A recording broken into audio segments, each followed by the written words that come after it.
Okay, greetings, brothers and sisters. Thursday, September 11th. I'm doing a quick introduction here. So this video was for tomorrow because of the nature of the Charlie Kirk thing, and I mean, it's kind of a double-edged sword for me because the video that I put up today I think is a really great video, important. It was so damning about Trump and the stuff with the birthday book with Jeffrey Epstein and so many other things in there. And so I was happy with that video coming up today. But then the Charlie Kirk thing broke, and now everyone cares about that, and Jeffrey Epstein, which is part of the whole agenda here, which I'll get into in this video. And so when I make public two videos in one day, no one gets notified about the second video. So that fucks the second video. It also fucks the first video. And I kind of feel like I have to get this video out as soon as possible. So it's about 5 o'clock. It'll probably be up by about 6. And I'm going to render it now and put it up, and you're watching it whenever it comes out. So this is the video that was supposed to be up tomorrow, so I'm not going to put up a video on Saturday. So, people can catch up with the last video, and, you get the idea. But, it's a very kind of, breaking story type thing, and, it's stories opening up, and I'm sure people are interested in what I have to say. I mean, viewers here about it, so I'm putting it up here, and then I talk about Don Lemon and Kamala Harris for a long time here because it segues into the whole Charlie Kirk thing in a way that I think is kind of interesting, which is, what the part of the video of Kamala Harris being such a moron and just a bad luck Charlie that she decides to release a book when all this other shit is going down. And that's kind of funny. But anyways, without further ado, here's the video. Okay, greetings, brothers and sisters. Today is Thursday, September 11th. Quite a day for what I'm about to cover. I'm going to talk about the Charlie Kirk thing in a way that probably nobody else is. And I want to segue into that. Kamala Harris wrote a new book, and she's such a loser, and it's so hilarious, the timing of this thing, and I'll get into that in a moment. And Dopey Don Lemons loves the book. And she's basically whining about Joe Biden and the Democratic Party and blaming everything on them. And so I was going to cover that first. So that's going to segue into the Charlie Kirk thing in kind of, I think, an interesting way. So, but before that, there was a clip left over from yesterday where Marsha Wallace, is her name, is it? Nicole Wallace. Well, here, let's just play this clip here. I don't think you even have to care about it. I mean, Angela, you taught me this term narrative dominance, which I've been obsessed with ever since you introduced it into my brainwaves. 81% of Americans think Donald Trump is hiding something when it comes to the Epstein files. You don't even have to be tracking this story carefully or listening to Joe Rogan or consuming sort of conspiracy adjacent content to think that Donald Trump is involved in a massive cover-up. So the first part, that was the part where I saw it yesterday, that she's saying that 80% of the people believe that he's hiding something. But the polls you would later read in a segment in the same day was 70-something%, which is, like it's just, a lot of shit just made up, right? I mean, you don't know how accurate the poll is because, the people running everything, everybody running everything has an agenda, and they can manipulate everything. But clearly there is a lot of interest in the Epstein thing. But the way she framed that, like, she's putting this stuff like conspiracy-based content, right? Every news story, there is any interesting news story, there's a conspiracy involved, right? Assassination attempt, there's a conspiracy, and there's all these other things. And, the fact that they have this, and Don Lemons is going to say the same thing in a moment, which is great. But Kamala Harris is saying that the Biden administration conspired against her. They don't really understand they're talking about conspiracies all the time, right? It's just theirs are reasonable and rational to them. But the people who believe that there was a shadow government and that's which is obviously what reality is, and that there's all these conspiracies to manipulate people, which there are. I mean, whether you might be wrong about the conspiracy itself, but the overall idea is that people conspire to screw other people over. And I had this take about Charlie Kirk, which I'll get into in a moment. And then I'll show you the video of Donald J. Trump and his reaction to it. And it's like immediate confirmation of what I believe. I mean, it happens that quickly usually. It happened the same thing with the Trump assassination of WWE. That took a few days, but, it was there. But here, let me show you this clip. To try to have to reconcile going forward, I think it was probably a pretty good first step. So, Ellie, there was another part of this new excerpt that really struck me. She writes about the level of scrutiny, especially as the first woman, obviously, first black woman VP, about how she could be herself when she was, for example, with members of the Divine Nine sororities, but then she had to put on her usual armor when she left them, when she went back out into the real world. What does that say about the kind of scrutiny women face? So this is MSNBC, and before Morning Joe, there's a show called Way Too Early, which goes on like 8 o'clock. It's not way too, I mean, maybe you have to get up early to get to your job, but it's not too early for, most people are awake by, I would assume, by 8 o'clock in the morning. And it's hosted by this girl, Ali Vitale. And I didn't know she had such crazy fucking eyes. Like, look at her eyes. Her eyes are like, those eyes that don't go right. Like it's like the left hemisphere and the right hemisphere are not connected right. But this idea that you can be yourself with one group, but you have to put your armor on when you go out into the world. You don't think men have to do that? You don't think men feel more comfortable amongst people who believe like them and like, their group, their social circle, and then they have to go out into the world and they don't have to put on their armor? You think just women have to do that? That women feel more comfortable with their sorority sisters, but then when they go out with groups that are not, aligned with them, that they're not their group, that they don't have to put their armor on, that they have to put their armor on, and then that's the only group that has to do it. It's just so fucking silly. People believe that, I mean, everybody does that, right? When you're a truther and you're around truthers and you can let down and talk about truther stuff, and, I mean, it goes across every demographic, every person. You feel more comfortable with some people. You probably have a, small group of people that you feel comfortable with, or a belief system that you feel comfortable where you can talk about what you believe. And then other than that, you have to put on armor. Like you fucking, people are brutal. The world is brutal.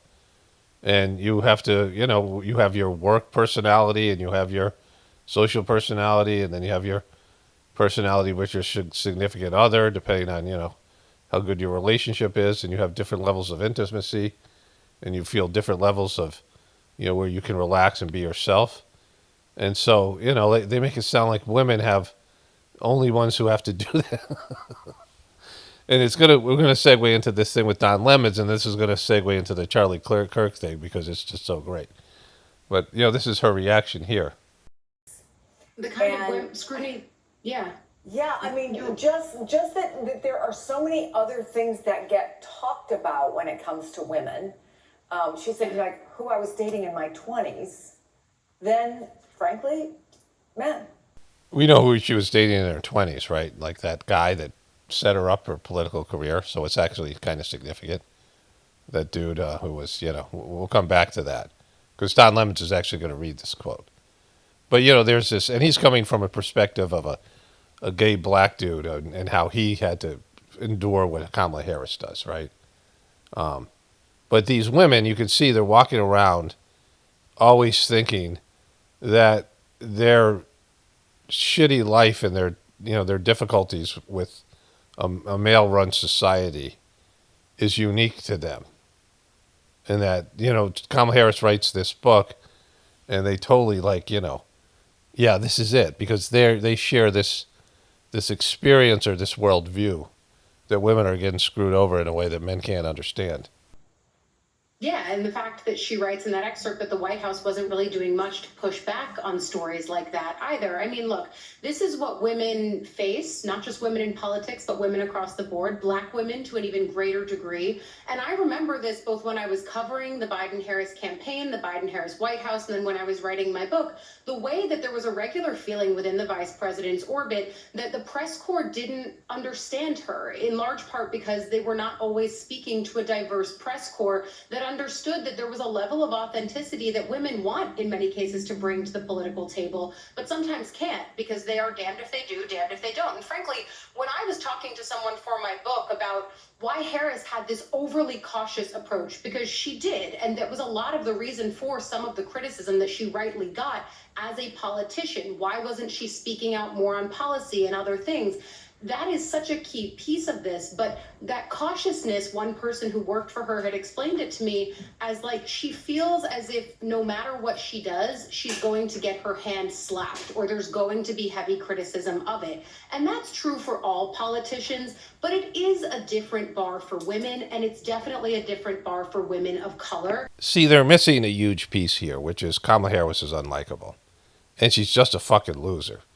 And that's one of the reasons I'm covering this first, because, well, let's go to Don Lemons here.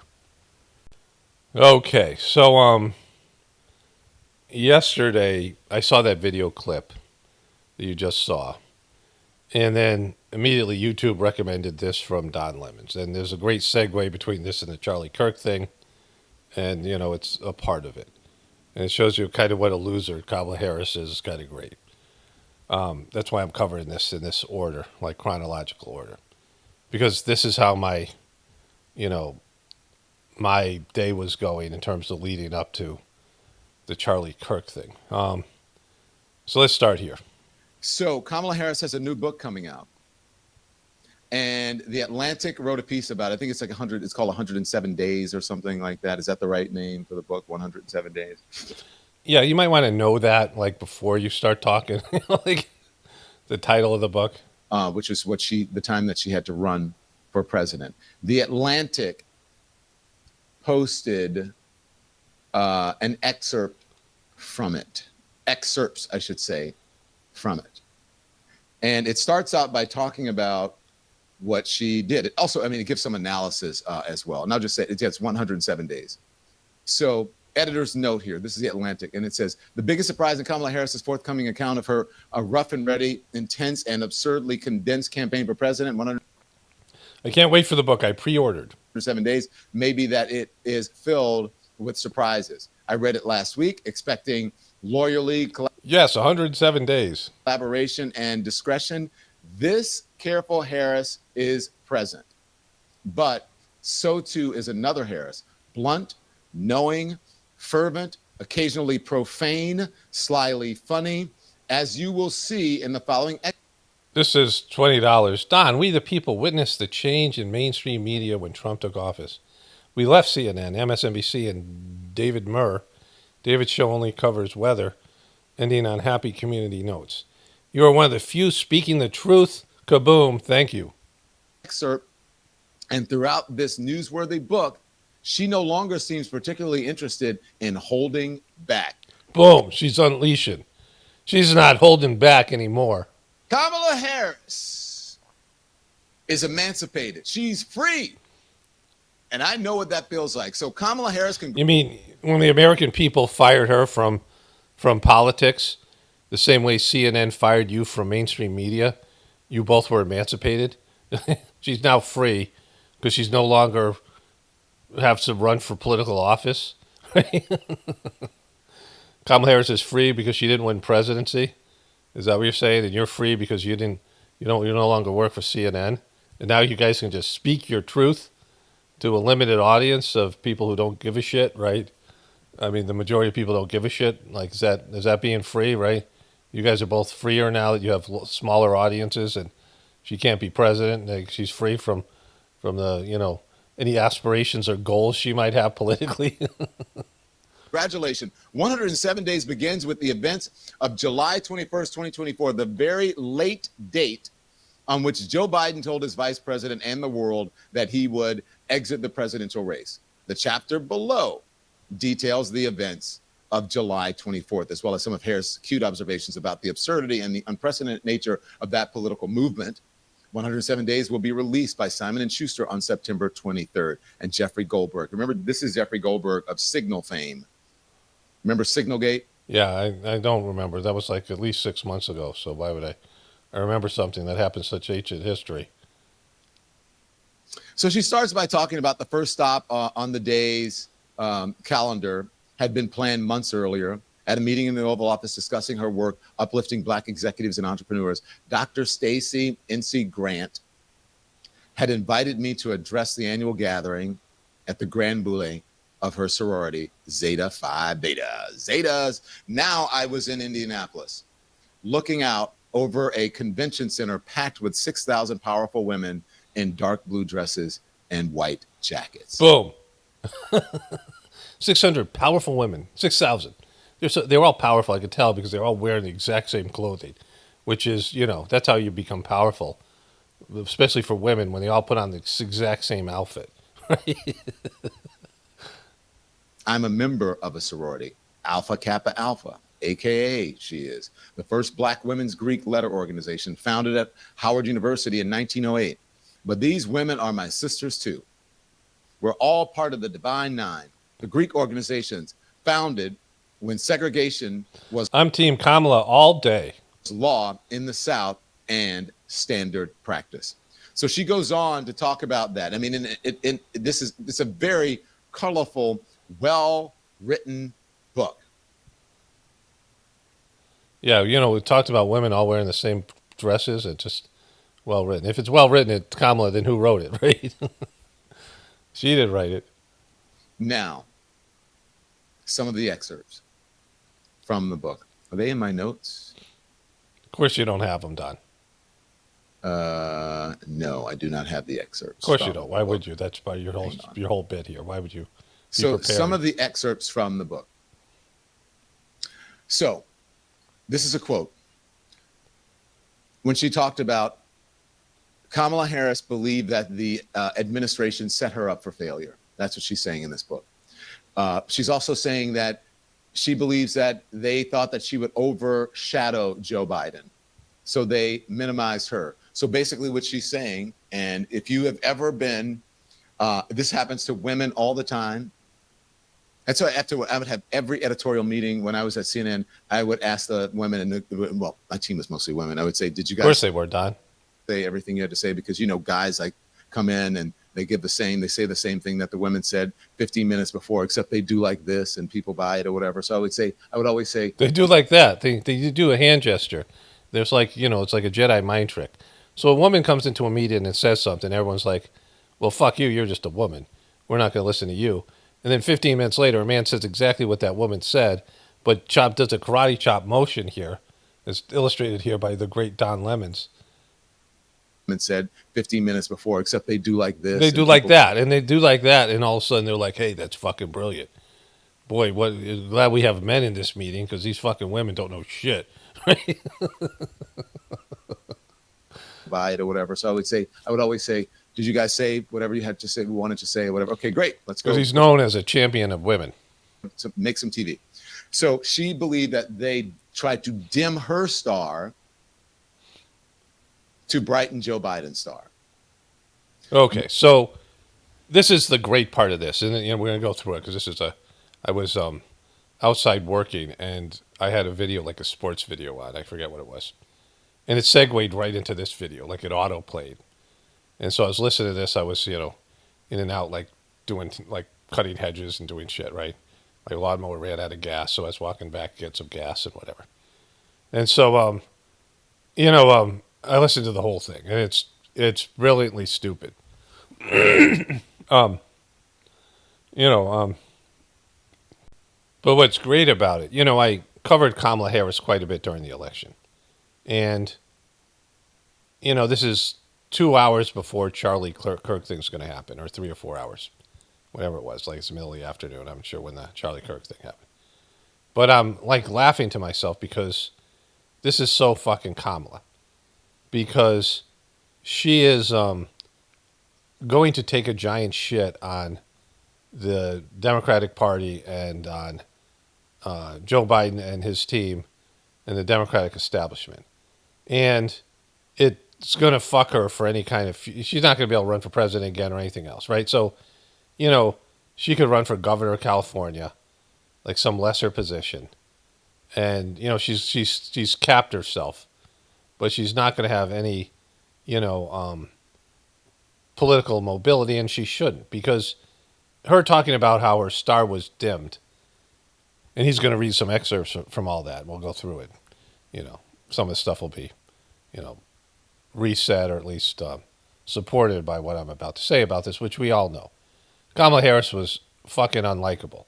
So Kamala Harris doesn't come from normal demographics. She comes from an East Indian woman marrying a Jamaican man. And on top of it, they're both professors. People who, if you're around these sort of elitist, they're almost always liberal professors who are just, they think they're just smarter and better. I mean, they are more educated in their way. And they don't do anything, right? They write books about, books that nobody reads. They have to be published, and they write these shitty books that nobody wants to read about fucking subjects that no one gives a shit about. And they, have cocktail parties, and, they have some money. They're not, they're not wealthy, but they're upper middle class. And they just think they know more than everybody. They're obnoxious, and they're intellectuals, and they're academia, they're from academia. And so a Jamaican man and a East Indian woman, that's probably, I mean, in terms of married couples that marry, they may be like, 20 of them worldwide, like an East Indian woman meeting a man from Jamaica and getting married. And then also them being professors. It's like a very unique situation. And Kamala Harris grew up in very liberal California, around California, Berkeley, and these college towns. And then also in Canada and other places. So she has a very unique perspective and like a personality that she doesn't jive with most people. She's trying to make herself African American. She went to Howard University, but she doesn't really even fit in terms of her demographic and her upbringing. And she's tried to make herself into a black woman from a black neighborhood. She talks more about her nanny, who is an African American woman, than her mom. And that she's, they try to rebrand her as something that she's not, right? And the kind of person that she is, just people don't like. Like, people don't want to hear from professors' daughters, right? These people have these intellectual conversations. They just don't. Like, it's a very, and her personality sucks. So she ran for president in 2019. In 2020, remember I called her Kamala Knee Pads Harris because this is going to come up. She whines about having to talk about a guy she dated when she was 29 and he was 61. This guy, I think his last name is Brown. And he was like a kingmaker, a queenmaker in California politics. And so, what can Brown do for you? And so she knee padded it, and she got these positions in the Democratic establishment in San Francisco and eventually the state of California. And she was put on a fast track, and she had all these different, shitty books she wrote. She was on the Today Show with Matt Lauer, and she was doing things to, pose as a serious political person. Like, every decision she made was to move upwards. And they eventually made her a senator as she ran unopposed, basically, in the very liberal state of California. And she never had any political test. And she didn't earn anything other than, getting on her knees and servicing an older dude. And so she just, came out of nowhere, and, like, they wanted her to pop. The Democratic establishment really liked her. And so there was, like, 20 candidates. There was Bernie Sanders and Elizabeth Warren, both, they were the liberal socialists. Elizabeth Warren took 10% of the overall vote from, Bernie Sanders had like 15, 16%. Joe Biden had 20%, and he was the established candidate. And they had Nancy Klobuchar, whatever, her first name is, Lisa Klobuchar, Nancy, I don't know. She had like 4%. Buttigieg had like 4 or 5%. And then Cory Booker had 1%. The rest of the people were like no name, Tulsi Gabbard and Marianne Williamson, all these people, right? Andrew Yang, these abstract people and people that nobody knew. But the Democratic establishment liked Kamala Harris, and they gave her some run, and she got up to 12%, like early on, before the first or second debate, and all of a sudden she was like, people were starting to take a look at her, and she debated, and Tulsi Gabbard took her down, and the other candidates, some of them went after her, and she hadn't experienced anything like that before because she was just, she got her job by getting on her knees, and her personality showed, and people were like, oh my God, not people, Democrats didn't like her, right? So this isn't Republicans. Republicans didn't give a shit about her back then, and really didn't care much about her as vice president. She was just like, like a side piece, to Joe Biden. And so, no one gave a shit, right? And the Democratic voters said, no, we don't like her at all. And she polled less than 1%. She got no money, and she had to withdraw, and she was just done, right? And Joe Biden made her vice president for, one obvious reason is that he was old, and he wanted somebody totally unelectable as his possible successor. And so, in all that, she just had no chance of being president. Like, we saw how unlikable she was. And if she was her authentic self, which he's going to get into, they were going to reject her. So all this thing is horseshit. But what's great about it is she's writing this fuck you book. And, Hillary Clinton did the same thing, not taking any responsibility for how unlikable she was and blaming everybody else, including like Russia, for her losing to Donald Trump. Like, I guess when you lose to Donald Trump as a woman, you have to write a book and blame everybody else. But the political sphere doesn't like fucking people who do that. And women can get away with it more than men. Like, a man couldn't write a book like this. He would get full aid. You'd have to take responsibility for your loss. And so this is one of the ways that women get away with things that men don't, but they don't realize it, right? But even though she's not going to be, she's being supported by all these women. Oh, like, speak your truth, sister, right? Like, fucking, men are always trying to dim your star. The reality is that she had no star. She was not a star. She had no star to dim.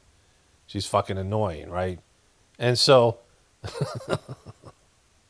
the great thing about this is she writes the book at a time where the Democrats are gaining traction on the Epstein thing. Like, out of nowhere, they become Epstein people, and Trump is fucked, and he's dead in the water, and they have all this information coming in, all these Epstein files, and that's going to dominate the news cycle. And the Charlie Kirk thing hasn't even happened yet, which has everything to do with that. We'll get into that in a bit, right?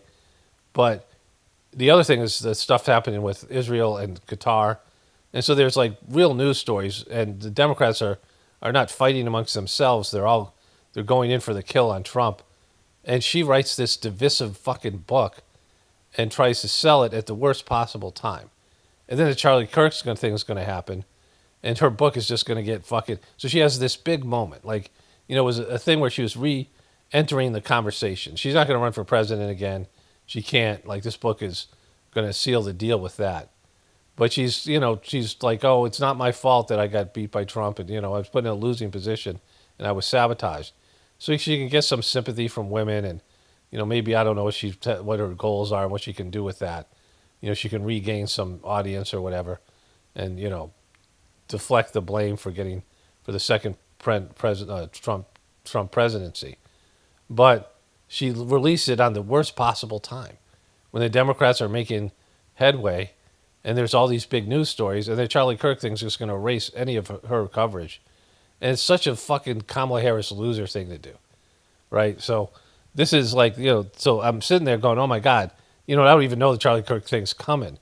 And I'm like, this couldn't happen at a worse time, right? Like, you don't want to release something like right before COVID, or right before 9/11, or right before, Jeffrey Epstein stuff's coming out, or whatever it is. And now Charlie Kirk, like, she's so fucked, right? She's like, again, she's going to be like fifth on the list of things people are going to talk about, even in the Democratic establishment. She wrote this book to create a moment for herself where people are talking about her again, and it's just gone. All right, so with that in mind, let's get into the stuff here. Worse, she said, I often learned that the president's staff was adding fuel to negative narratives that sprang up around me, meaning in the media. One narrative that took stubborn hold was that I had a chaotic office and unusually high staff turnover during my first year. Kamala Harris, don't I know about... Doesn't he know?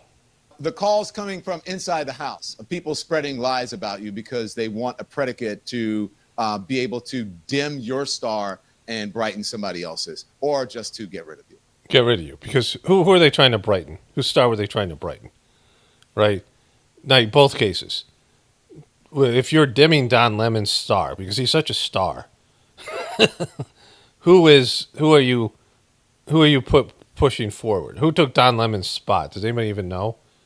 That the person that took Don Lemon's spot when he, I don't even know who's in that spot. I mean, I don't even know now. I know that that Caitlin Collins was, I think she's in there now, maybe, but I'm not sure. But the 9 o'clock spot, they weren't promoting somebody else. Don Lemon was a nightmare. He was getting shitty ratings, and he was just a dope. Like he was just like, and he was getting stupider over the years. And so CNN was tanking in the ratings, and Don Lemon was one of the first ones they needed to deal with. He was in a primetime spot, and with Chris Cuomo being fired for, backing his brother and that stupid thing, that was a mistake on their part, because nobody really gave a shit about that. Of course he was going to back his brother. I mean, Chris Cuomo should have been fired for just sucking in various ways, but he was getting good ratings. So CNN came in, they brought this guy in from the Colbert Show, right?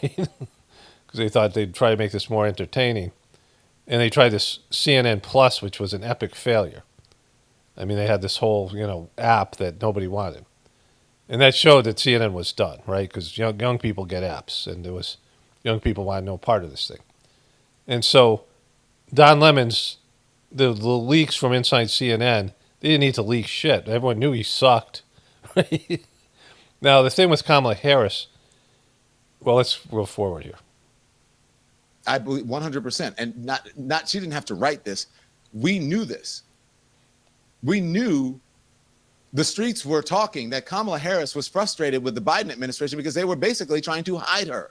They didn't even, if she went to an event, a state dinner, or any of those things, in the book it says they didn't even want her to talk. She said, and her chief of staff would say, what, is she going to stand there like a potted plant? She's not going to do that. And they would say, okay, we'll give her a minute or two to introduce whatever. Who does that? Every president ever. Now the streets are also talking. They say the Biden administration. What are these streets that you speak of? What do you mean the streets are talking? What do you mean the internet? Like, it's the internet. There's not streets. People aren't on the street whispering back and forth. The fuck you talking about? It's the internet. The Obama administration did the very same thing, or tried to, with Joe Biden. That's the word on the streets. I don't know. That's the word on the streets, is it? Of course, every fucking president does this to their vice president. Because, first of all, the vice presidency is seen as a threat, right? Every vice president's there to be the Ed McMahon to the president. Joe Biden was supposed to act like a dope and do things to make Barack Obama look good. Like, that's the fucking job you take. Almost no vice presidents become president. Like, you get this job as vice president, it's not a stepping stone to be president. In fact, Obama backed Hillary Clinton as Secretary of the State, and according to Joe Biden's wife, Jill, that she said that Biden could have been Secretary of State or he could have been Vice President, and he would have been better off being Secretary of State. The vice presidency is not seen as a good job to have, only if that's as high as you're going to go anyway, if you have no chance to be president. And so Kamala Harris was picked because Joe Biden said, I'm going to pick a woman. And then they were like, well, why not a woman of color? Because he had so much support in the African-American community. He said, sure. And he picked an insurance policy. He knew that somebody who wouldn't, when they started seeing Joe Biden slip, I mean, his team, they knew he had fucking Parkinson's and with prostate cancer. So the guy's going in there, and at some point, everyone's going to be like, oh, this guy's too fucking old. And they're like, oh, my God, who we got? Kamala? Holy shit, not her. And so she was an insurance policy. And that's why you got picked. You weren't picked because you did a good job as you didn't even get one vote in the primary process, right? Like, that's why she was picked. And so to make it sound like, she was a rising star and Joe Biden just shut that off, right? It's silly. Like fucking anybody with half a brain would know what happened. Nobody liked her, right? And she was unlikable. She got the best job she could possibly get. A job that she was not voted in. Like if she had to win an election to get vice president, she wouldn't do it. I wasn't there. But this Kamala Harris thing, I completely relate to it. He And says I wasn't there with Joe Biden doing it to getting it done by Barack Obama. You were there. You were working at CNN during that whole fucking time. Like, but the words on the street was, believe it, 150%. so you always rag on he's going to rag on conspiracy theorists later, I think, in this one, and he always does. He talks shit about so-called conspiracy theorists, like that other woman. This is a conspiracy theory. Like all you have is her story. Like you don't know what went on behind closed doors, and you're like her interpretation is they're trying to dim her star, and the truth of the matter is that she was an insurance policy. They picked her because she was unelectable and no one liked her. And so nobody thought, oh my God, we can replace Joe Biden with Kamala, and that'll be an upward move. And them sabotaging her, she the best thing that would have happened for him, and the worst thing that happened to her, is if she was out there talking and doing stupid shit. Because the very few things she did do, she looked like an idiot, right? Remember, she was put in charge of fucking AI, these other things, and she didn't know anything about these. She was put in charge of the border, like. Yeah, he was screwing her over. Like, that's what they do. You're vice president. You eat shit. Like, you're a shit eater. That's what happens. Because people would talk about it when she was in office. So regardless of how you feel about Joe Biden, Kamala Harris is telling the truth here. Because why? Because the streets say? Because of your wonderful ability to interpret the world around you? Now, she's talking about what leading up to her taking over. She says Joe was already polling badly on the age issue, with roughly 75% of voters saying he was too old to be an effective president. Then he started taking on water for his perceived blank check to Benjamin Netanyahu in Gaza. When polls indicated that I was getting more popular, the people around him didn't like the contrast that was emerging. Okay, so what do you mean more popular? He was polling at 25% popularity and you were polling at 26? I mean, it's neither one of you are popular. So what do? Either you plant the rumors, you plant the stories to the media, or you don't knock them down. You don't support the person who's being written about. And I believe that is what happened with Kamala Harris. 150%. There's only 100%. There's not 101%. Show me the 101% of an apple. Show me 150% of an apple. An apple is 100%, and then you take percentages away from it. There's no 200%. There's no 1,000%, right? Especially when you're talking about something like this. It's 100% or nothing. She also goes on to talk more about Gaza. She said, despite desperate people had been shot when they swarmed a food truck. She wanted to speak out more on Gaza, and they wouldn't allow her to.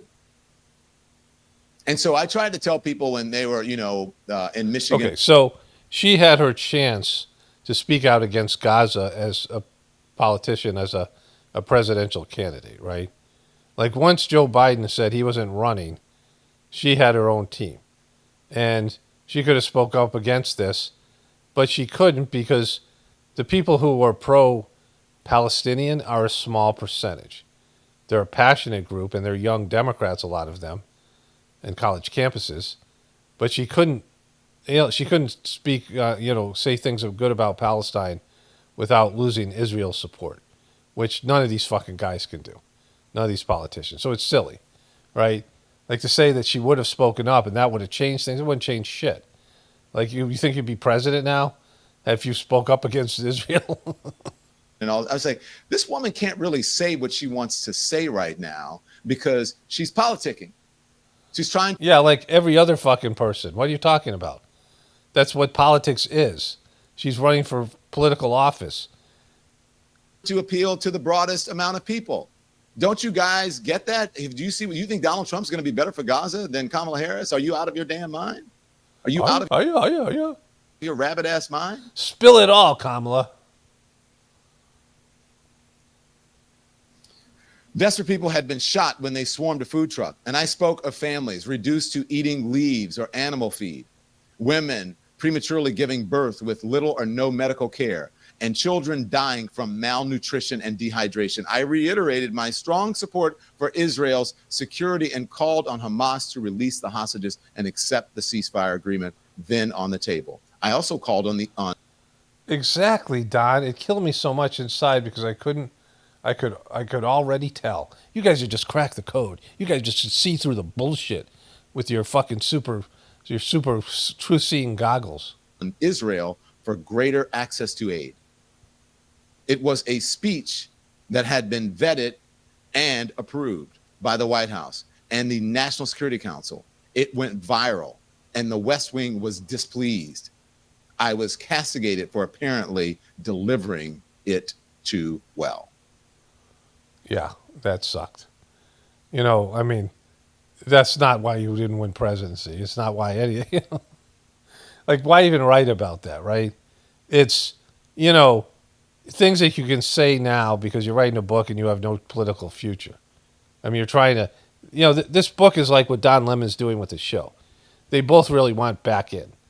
Like, she's on the outs and he's on the outs.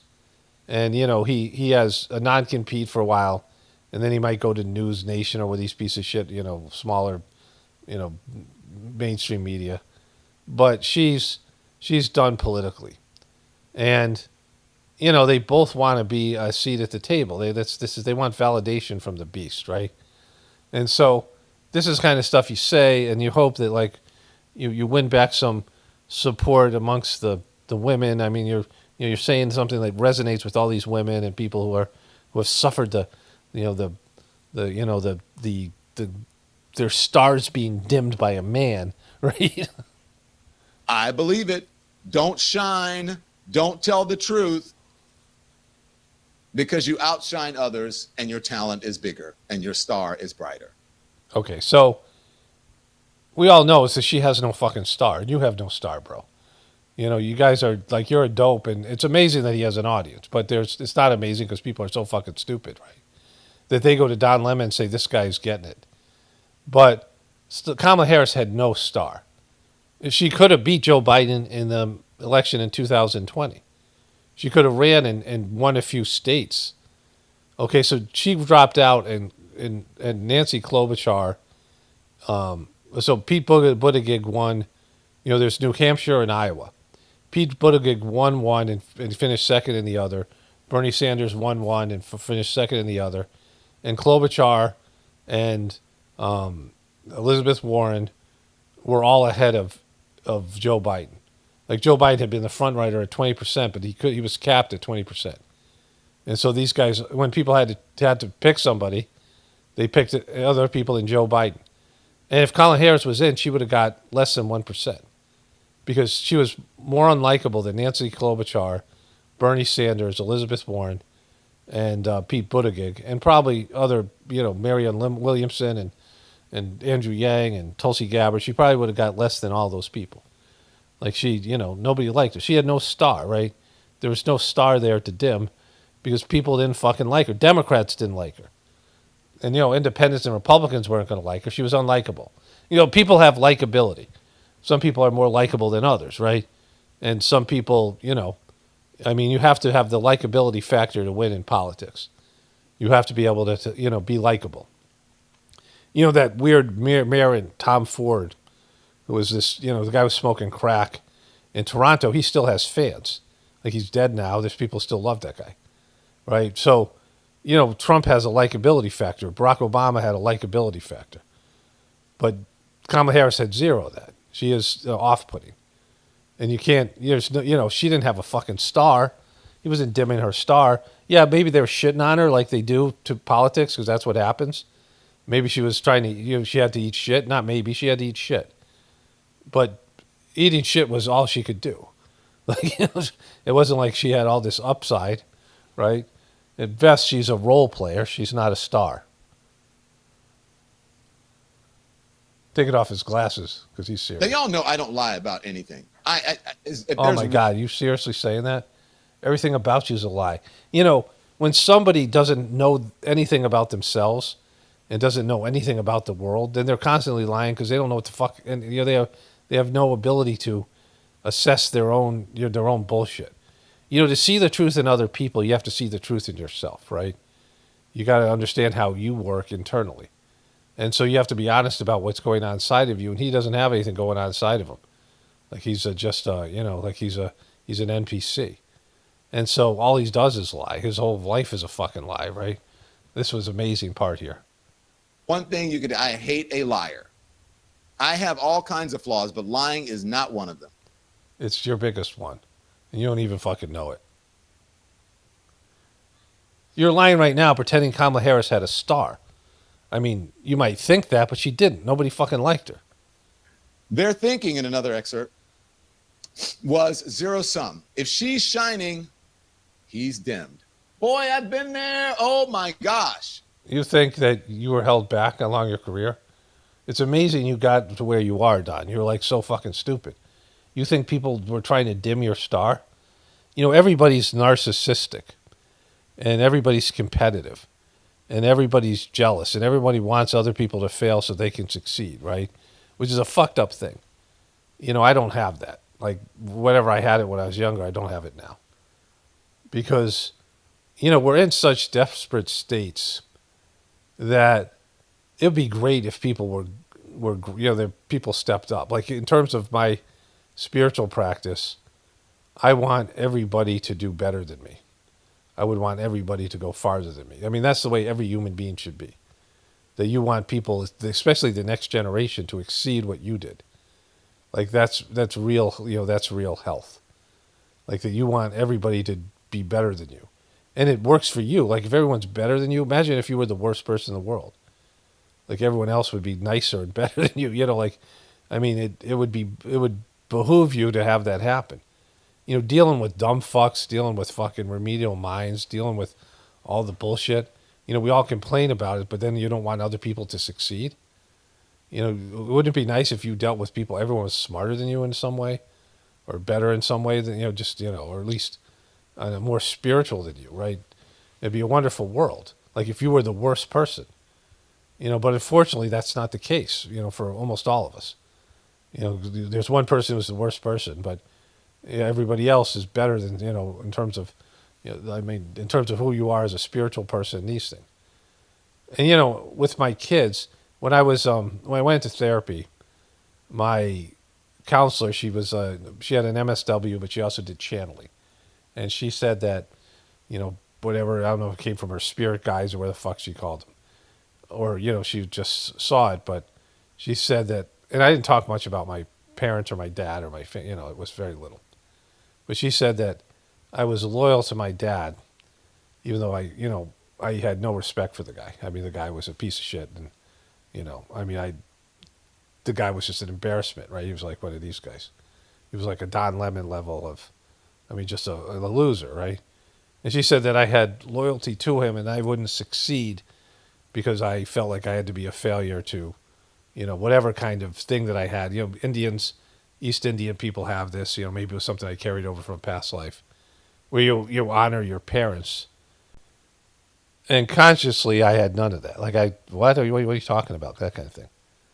And so I had a weird conversation with my dad. Was like a little kid. And so I ended up having a conversation with him about this. And of course, he just withdrew because there was a phone conversation. He was incapable of having an adult conversation because he was just a child. But, I felt something release. Like it was this thing. Like I was asking him for permission to succeed, right?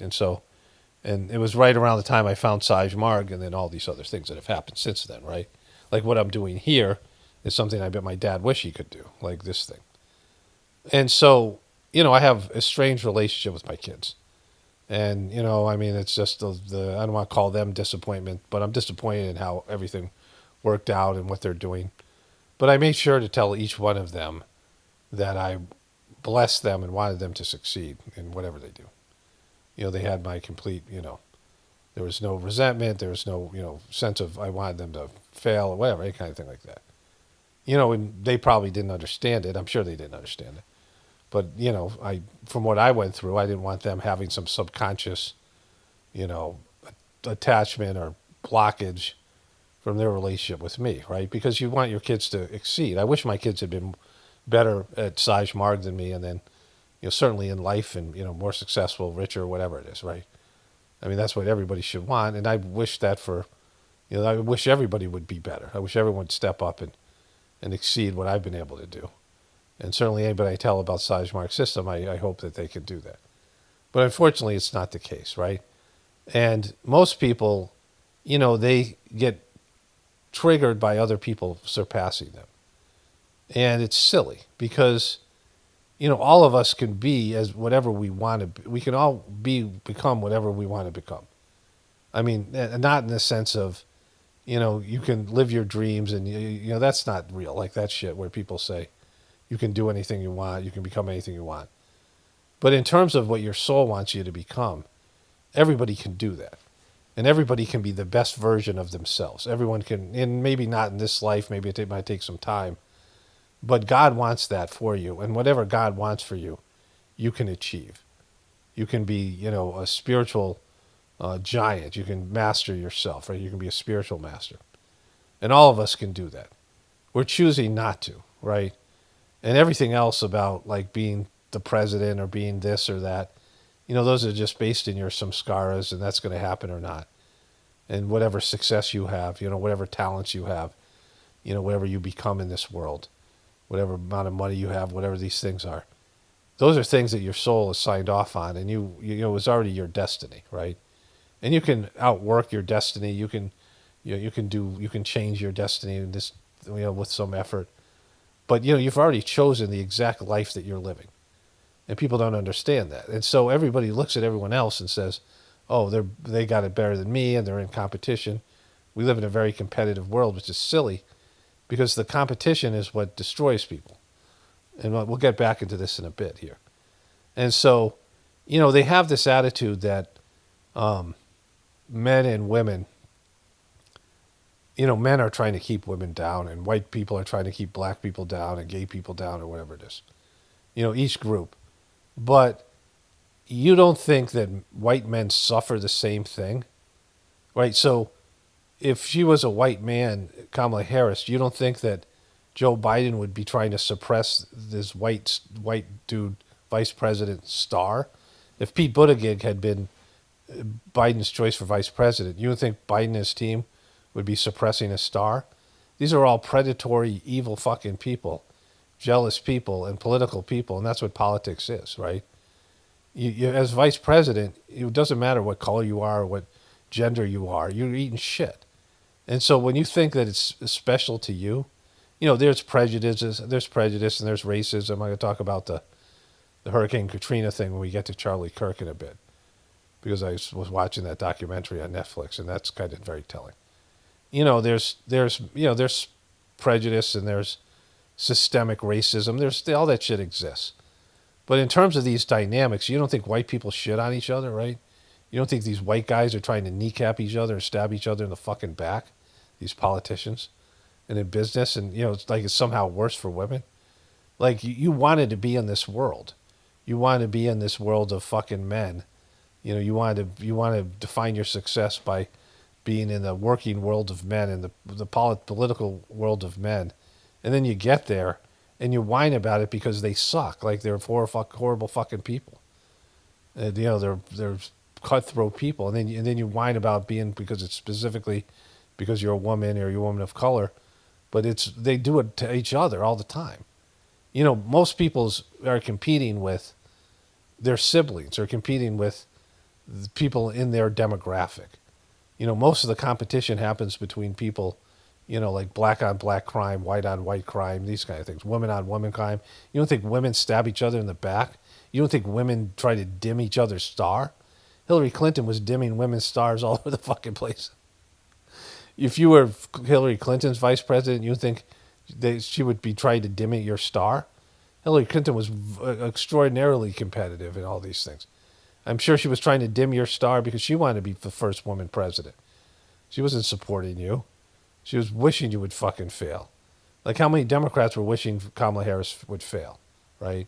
All these guys, Gavin Newsom, all these people, they wanted a shot at something in 2028. They felt like Trump was going to win 2024. She was a patsy. She was like, she was a sacrificial lamb. And so, yeah, that's what you were. You were somebody that nobody thought would do anything, and you proved them right. Everyone thought you were a loser and an unlikable person and a failure, and you proved them right. And, whatever sabotage was there, like everyone else would get the same fucking thing. You weren't getting a worse deal because of your demographics. You were getting a worse deal because, you were unlikable and you weren't a star, right? If you were a star, you would have had some energy behind you. You're outshining all the other people. What's up? What are you gonna do? We want the conservative person to be the bigger person, not him. Don't get me fucked up around here, because I'll tell y'all everything. I'll tell all my business and everybody. Boom, yeah, and it's just like, tell all your business, and everyone would be like, what the fuck? Other than your really stupid viewers. Else's. None of them grasp that if I did well, he did well, which is the truth. A rising tide lifts all boats. People don't understand that because they're jealous. That, given the concerns about his age, my visible success as his vice president was vital. It would serve as a testament to his judgment in choosing me, and reassurance that if something happened, the country was in good hands. My success was important for him. His team didn't get it. Speak your truth, Kamala Harris. That's not true. Speak I want to talk about this. He's going to say something more about age here. Your truth. Now, there is another excerpt. I think this is it. There's another excerpt about her saying, where is that excerpt? About her saying that she thought Joe Biden had slowed. He's got a lemon. He's got a neon lemon sign back here. He's got a neon sign with his last name behind him. Down, but he was never not in control of the government. Do we have that one? Do we have that excerpt? Anybody? Bueller? We'll just have to search the piece for it. Okay. Okay. Shit, I called for that. I wanted that one specifically. I said that. You guys? This is the one. She said, hang on, I'll find it in the piece. What did she say?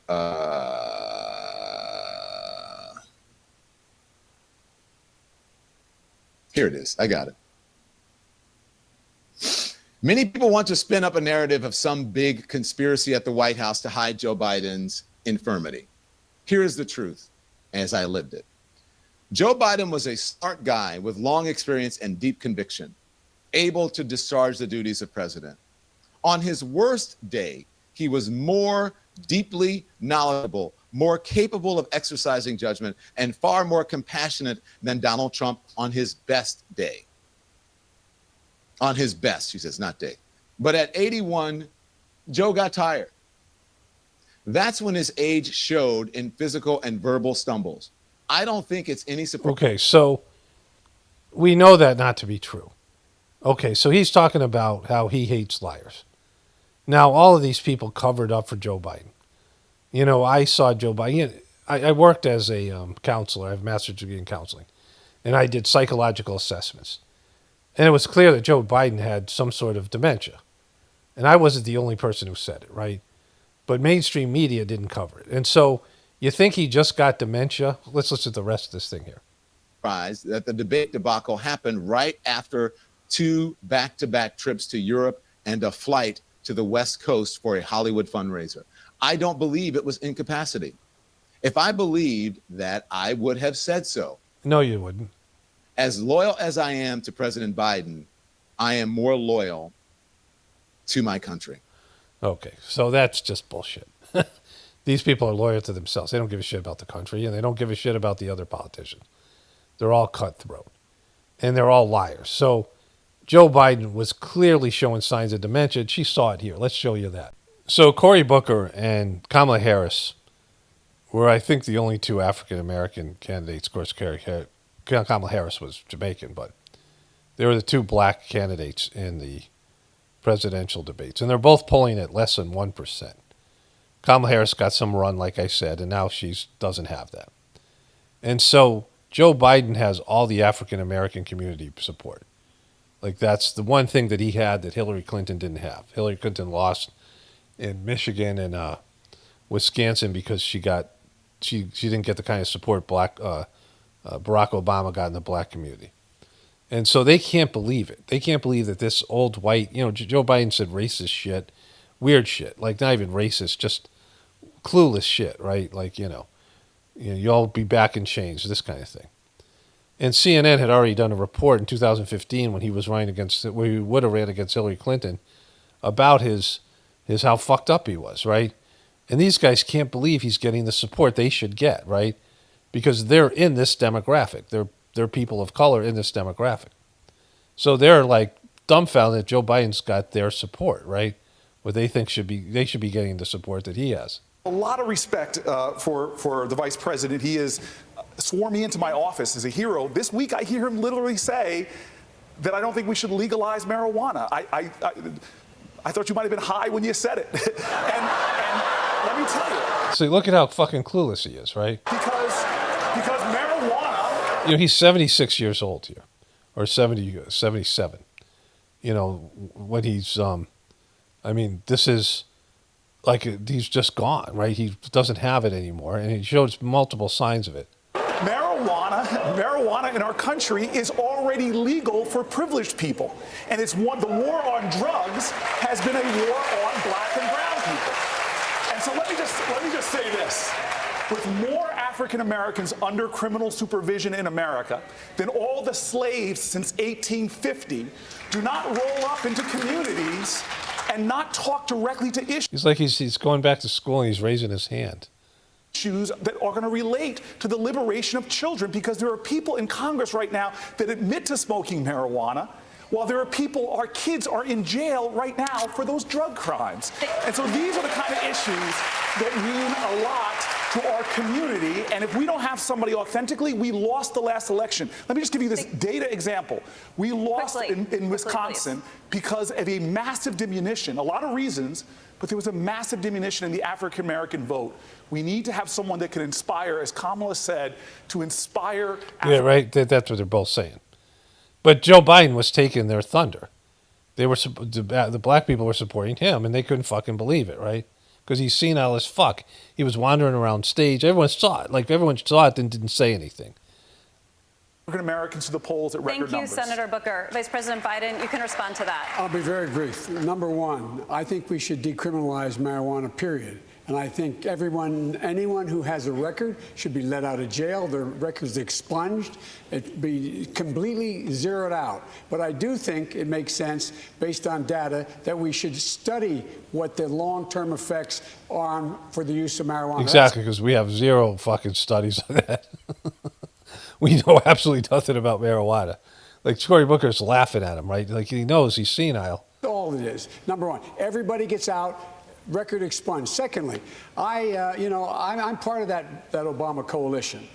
I come out of the black community in terms of my support. If you notice, I have more people supporting me in the black community that have announced for me because they know me. They know who I am. 3 former chairs of the Black Caucus. The only African-American woman that ever been elected to the United States Here Senate. it is. A whole range of people. My point is... That's not true. The other one is here. I said the first. So he said the only, and then he switched it to the first, right? And here's the moment here. Like, she's laughing, like, look at this clueless old white motherfucker, right? Like, she's saying he's senile. Like, she knew then. And then she would go on to be his vice president and would tell everyone how great he was all the fucking time. And then when they would question his age, when everyone was questioning his age, she gaslit the American people and said, when you're in meetings with him, he just cuts through it. And, when Trump and him ran against each other in 2020, they were the 2 oldest candidates ever to run against each other. They were 2 oldest candidates ever. And now, the second time they would have run against each other, they would have been even older, 4 years older than that. So that shows you how old they are compared to other people. Bill Clinton is younger than they are, both of them. And Trump is a couple years younger than Joe Biden, or a year younger, or whatever it is. So they're old, and they are fucking breaking down mentally. And Joe Biden had, at that time, he had he now has stage 4 cancer in his prostate, which they announced when that book came out by Jake Tapper as some kind of victim bullshit. But he had it probably before this election. He probably had prostate cancer right then. He certainly had Parkinson's. There's that thing I show everybody about the doctor on MSNBC that says, oh, yeah, he totally had Parkinson's. Joe Biden. But either way, he had dementia. Everyone could see it. And they didn't say anything about it. And it was fucking crazy making for all of us that you would see this guy shitting on himself. And he was showing, when he was running for president, this moment here, like this whole thing. He gets all confused here in this still moment. Range of people. Watch him. My point is, Look at What? What are we talking about? What are you guys talking about? No, I said the first. Yeah, you just got caught lying, right? So my point is that one of the reasons I was picked. She's still laughing. So they were laughing. They couldn't fucking believe this old guy was beating them. And they all knew he was senile. So she is fucking lying now. And Don Lemons, who's so honest and hates liars, lie. They all covered up for Joe Biden for years. Joe Biden was having senile dementia moments. And and we know it. Everyone fucking knows it now. Like, it's out. But she decides to write a book and say he was just tired and had a bad day. Well, then you think he could have won presidency again? No, right? Your worst days are the days you should be evaluated on. Like, you can't have bad days breaking down mentally and, showing signs of dementia as president. You can't have that. You can't have a president. Like, if the presidency is real, you can't have a president with dementia. Ronald Reagan's son came out and said Ronald Reagan had Alzheimer's. The last couple of years of Ronald Reagan's presidency, they would roll him out like Bruce Willis. John Kerry said this too. They'd put a cowboy hat on him and some jeans and they'd wave to the audience. But he couldn't speak anymore because he was fucking confused, right? We saw it with whatever that guy's name is, that senator from Kentucky, the turtle guy, right? So, these people, they get really old. We saw it with Dianne Feinstein. Your worst day is a day you shouldn't, when it's not your best day, you're judged by, it's your worst day. If you were going to give Joe Biden a driver's license and let him drive around, it isn't the days that he's okay that you worry about. It's the days that he gets confused. That's why they got to take driver's license away from old people. Like, there's an old person that plowed through a sidewalk cafe killing like 13 people because the person got confused or hallucinating. And so it's your worst days you have to be evaluated by. And Joe Biden's worst moments showed that he was breaking down mentally. And he was confused and lost. And she covered for that, as did Don Lemon. And so you can't say anything in this book unless you address that. If you want this to be a truthful book, you would have to say, yeah, he was breaking down mentally in 2019 when I ran against him. And he continued to deteriorate over that time, and I didn't say shit about it because I was waiting for him to crap out so I could become president. That's what you would have to say if you were going to be honest. And Don Lemons would say the same thing, because that's what, she was waiting for Joe Biden to crap out. That was her whole thing. She was biding her time for when Joe Biden, the age thing caught up to him. And then she was going to be fucking president or going to be the front runner for the presidency. She said it right there. And I agree with her. I always said Joe Biden has very competent and smart people around him, and he may be losing a step, as we all do, as I am as a man of a certain age. I'm losing a step too. I'm not. You're talking about what are you, 20 years younger than him? What the fuck are you talking about? What are you, in your 60s or 50s? What are you fucking talking about? Joe Biden had fucking dementia. Like, we're not talking about fucking, where we all get older and we have issues. We're talking about when, why his grandpa put in his shoes in the refrigerator, fucking shit, right? Why, like this kind of stuff. I have to search for words. I'm like, wait a minute, what? Things that used to come to me quickly. That's a natural. That's life. That happens. So he's an 81-year-old man.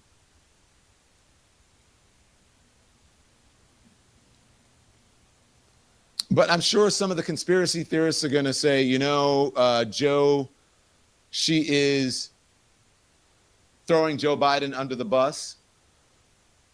I don't believe it's so much that she's throwing Joe Biden under the bus. I believe when you have an opportunity. Holy shit. Why would it be conspiracy theorists that would say that? What are you talking about? She is throwing him under the fucking bus. She is saying it wasn't her fault she lost to Trump. And she's saying that Joe Biden sabotaged her. And that, you know, he waited too long to get out. And here. To correct the record, you have to do it. And you have to speak the truth without fear. And I believe she is speaking the truth. See, if she was speaking the truth, it would be this. If Joe Biden, you know, so January of 2024, the poll came out and 77%, almost 80% of people said Joe Biden has lost it. He's too old to do this job. And they all denied it. They said, well, if you see him behind closed doors, he's so sharp, like all these things. She came out and lied about it, like all these other people. But, you know, he refused to be primaried. And we might have RFK Jr. You might have had RFK Jr. as your Democratic nominee had Joe Biden been in a primary. If Joe Biden was in a primary, Kamala Harris wouldn't have been in that primary because she wasn't going to run against her president. But if Joe Biden submitted to a primary and had to debate everybody in campaign, he would have lost. Like he would have broke down the campaign trail. He would have faltered in the debates. And somebody else, it might have been, you know, who knows? Could have been Gavin Newsom, could have been somebody else. But it could have been Kennedy. Or had he in January said, I'm stepping down, and then they did a quick primary without Joe Biden, Kamala Harris would have lost. She would have lost to Gavin Newsom. You know, so they would have done this in January. Or if had Joe Biden done it in June or April, they would have had a quick primary, and Kamala Harris would have lost. And she would have got more votes than she should, but she still would have lost. Like if they had a real set of debates and things and some kind of quick, you know, multiple primaries on one day, you know, these things. They slapped together a primary because Joe Biden was too old. Kamala Harris wouldn't have lost. And if she had lost, if she had won, people would have known her by then, and she wouldn't have the advantage she had right away that, you know, she had against Trump because she hadn't really been vetted. She hadn't gone through the electoral process. She hadn't been dinged up or damaged, right? Even though there are these negative stories about her, no one paid attention to them. Like all these things that she says that they sabotaged her.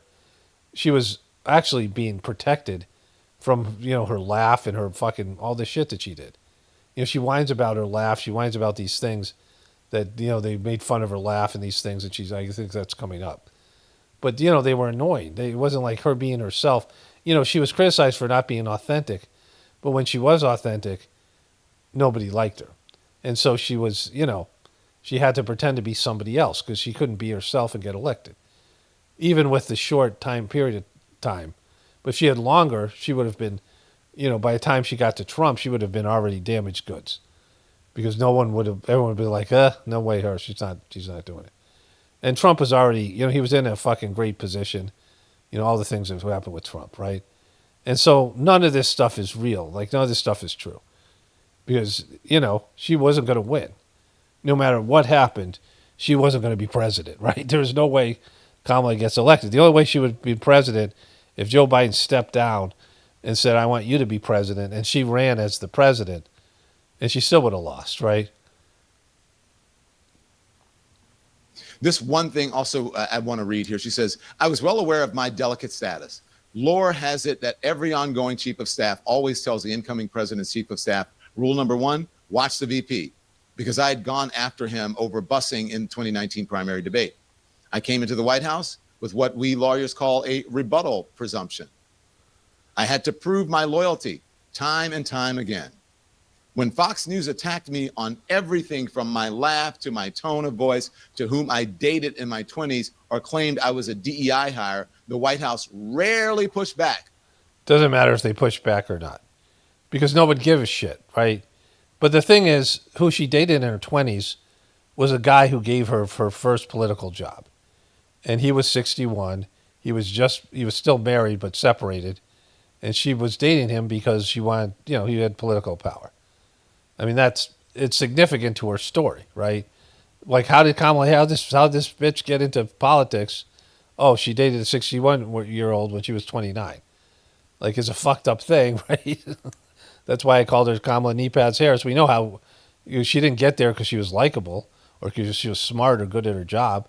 She got there because she, got on her knees and serviced a fucking guy with power who gave her, he gave her first couple of jobs and then paved the way for her to be Attorney General of San Francisco, of California, and then eventually a senator. Like, that relationship with that dude is why she became senator. And that's why when she was senator, that's why she ran for president, and she shouldn't. She's only senator for a short period of time. Like, she was like somebody that was, was trying to get her name out there. She wasn't going to win the presidency. But, remember, Chris Matthews picked her as VP back in 2019, and it's Joe Biden's running mate. Like, that was the political insiders, right? But to pretend that her laugh didn't matter, it did. It was annoying. You don't think her laugh would have been a problem if the White House pushed back? You don't think people would have been able to figure out her laugh was fucking a weird laugh? You don't think that would have been a thing? Like, if when she, like, if the White House said, no, her laugh is beautiful, you think that would have done? With my actual resume, 2 terms elected DA, top cop in the second largest Department of Justice in the United States, senator representing 1 in 8 Americans. Lorraine Bowles, my chief of staff, constantly had to advocate for my role at events. She's not going to stand there like a potted plant. Give her 2 minutes of remarks. Have her introduce the president. They had a huge comms team. They had Karine Jean-Pierre briefing in the press room. She is speaking the truth. Every day. She's got she's got bunny ears here, I don't know if you can see it because I make this thing bigger here, but she's got like little, fake emoji ears. She's speaking the truth. But getting anything positive said about my work or any defense against untrue attacks was almost impossible. Boom. Don Lemon thinks she rocked it there. This is the job, right? The job of VP is to make the president look good. I mean, this is what happens to every fucking vice president. You think Dan Quayle, they were pushing back for Dan Quayle and supporting Dan Quayle, or Joe Biden, or any of these people? You're supposed to eat shit. Remember how mad Al Gore got at Clinton for the affair that cost Al Gore? Al Gore would have been president in 2000. Of course, that wasn't going to happen because they were going to do the big event in 2001, the 9/11, like today, right? That wouldn't have happened with Al Gore. And so that he was never going to be president. Like, this is, this thing's all picked beyond any, the decisions that are being made are not being made by the president and his team and the Democratic, they're being told what to do. There's a shadow government. There's rich people, old money people that make these decisions. We see it. There's power brokers. And Kamala Harris wasn't backed by any of them. Kamala Harris was an also-ran, right? She was there so Donald Trump could do what Donald Trump is doing right now. All right, Kamala Harris. I like you. I always liked you. I like you even more now. Come on now, Kamala Harris. Talk your shit. Tell the truth and shame the devil. Because what does it matter right now? The country is going off of a cliff. So this is the moment I wanted to get to. So this is before the Charlie Kirk thing. This is what a loser she is. Because she ends up doing this tell-all book that's going to burn bridges. It's going to fuck her politically. And the only thing she's getting out of it, whatever money she makes out of the book and the attention that she gets, but also it's like she's maybe redeeming herself in some people's eyes, but not enough to compete with Gavin Newsom, or she's not going to run for president again. I mean, if she runs for president, she's like, she'll get buried. And she sucks. Like, the Democrats don't like her, but the independents and the Republicans, she's done. She lost to Trump. I mean, Hillary Clinton was much more of I don't want to call Hillary Clinton a star, but she was much more established. And she couldn't come back from that. You can't come back from losing to Trump. You fucking can't, right? It's like and she didn't have anything before that, right? But her doing this time is 100% selfish. And it's a time where the Democrats were making inroads which now has stopped because of Charlie Kirk thing. Now we're going to segue into that. And so, she just fucked the Democrats and fucked she did this divisive book, but it's going to, just like everything else with Kamala Harris, it's just poorly timed. It's the worst time. But there's, no reason for her doing this. It doesn't help the situation. The Biden regime and they're of the past. They now have to combat Trump and Trump's legacy in the now and then in the future. In 2028, they got to stop him. And we're on the verge of martial law and all these things. And her book doesn't help with any of that shit. I mean, Trump's rolling out martial law. The economy's tanking, right? And so the other thing that happened, so let's go to this next. So we all know this guy's really stupid, right? But this is... So just because Donald Trump is in chaos right now and the administration, it doesn't mean that you have to be. Don't fall for all of the distractions. They're trying to distract you because... Okay, so this is Truther 101. What's a distraction and what's a not, right? And so Don Lemons just doesn't understand shit. But, okay, so all the distractions, Epstein isn't a distraction because... I mean, for him, for Don Lemons and his people, the people that, the Democrats, the Epstein is killing Trump. And that's, hurting Trump. So that's not a distraction. It could be, a distraction for what's going on with Israel or some of these other things. But, it's not something that's going to have any resolution. It's just a fucking another one of these stories. And, the major distraction is keeping you from connecting with God. And all of our society is about that. It's to keep you focused on materialism, and politics is a big part of that. And so that's the major distraction. All this stuff, all material life is a distraction from you figuring out what your soul wants you to do and what you have to become as a person. And that's unique to my channel here.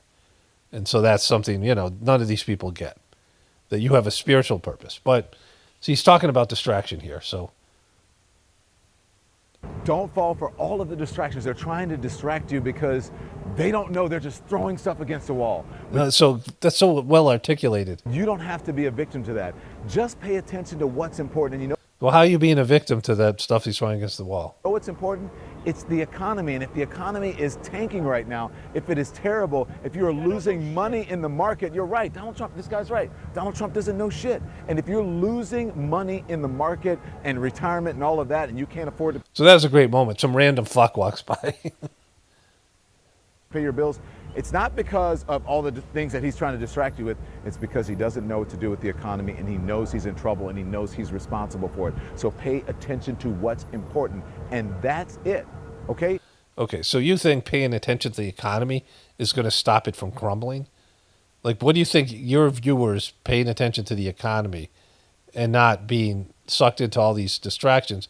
But Don Lemons is the key. He follows every squirrel, every fucking shiny object that comes out, because that's what you do when you present information.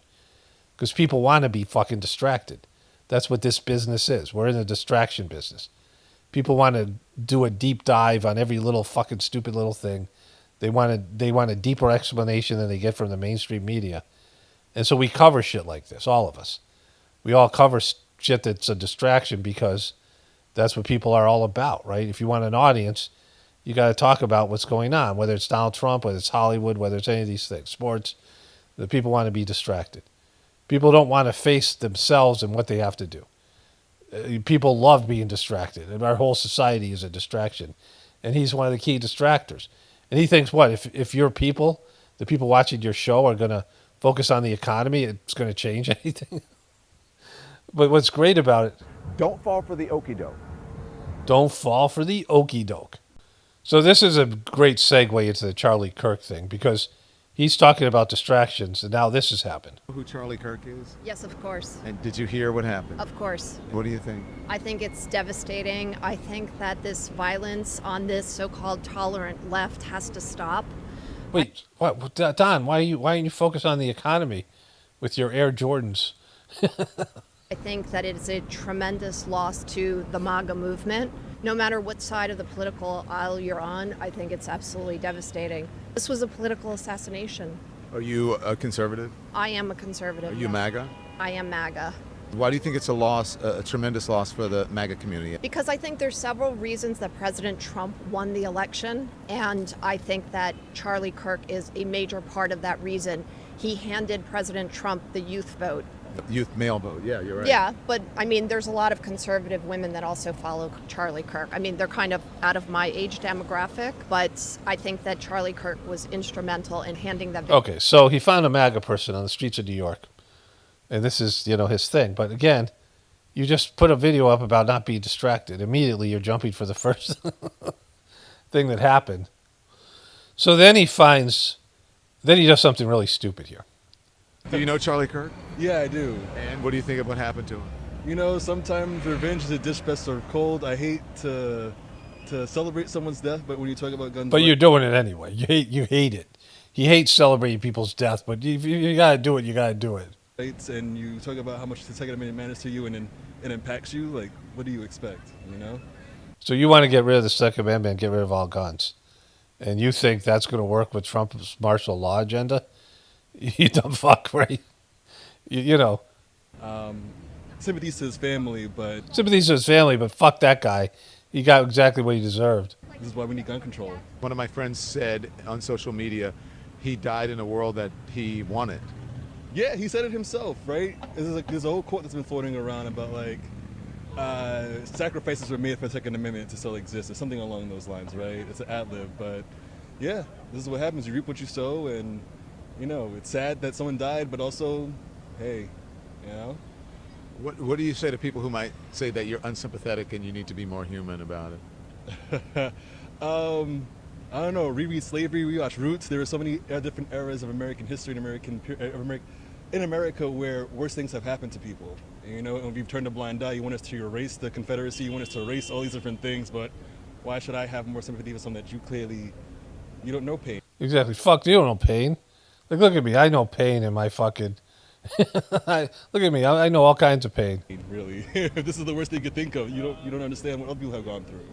Do you think that this will make a difference with getting people to actually sit down and talk? Okay, so what this is about is the Democrats just got fucked by Charlie Kirk's death.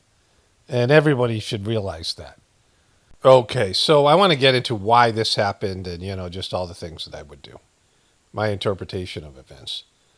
It's 1 o'clock now, so on Thursday, they just released photos, the FBI, of the dude who allegedly was the assassin. They're calling this an assassination attempt, which, we'll get into all that in a second.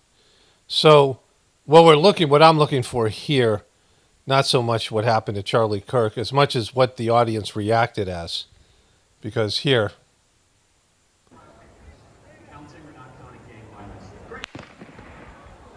Oh my God. Go, run. Oh. Okay, so you saw those people running. That's the exact opposite thing that happened at the Trump assassin, the fake Trump thing. Right? So there was one gunshot, which everybody heard, and there were multiple gunshots with Trump, allegedly, right? And so in every other assassination attempt, what Trump pointed out himself, in any other time where there's a gunshot like that, everybody starts to run. But with Trump, nobody did. And Trump was saying this because they were so disciplined and they cared about him so much. They were more worried about him than their own safety, which is complete bullshit. So I don't know anybody that was at the Trump event, and they probably would say whatever, they would remember it differently than actually happened. But I would assume that there was no gunshots, because when there are gunshots, people, run and hide and duck, and most people didn't even know what was going on. So you saw that right here. Watch what happens here.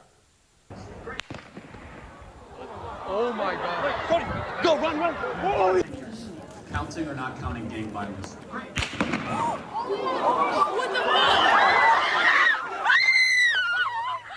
Okay, so a complete different reaction than when we saw with Trump. And, people could see the blood. Apparently blood was gushing out of this guy. So just giving more credence to Trump's thing being fake, right? This doesn't, this supports everything that I was saying before about Trump.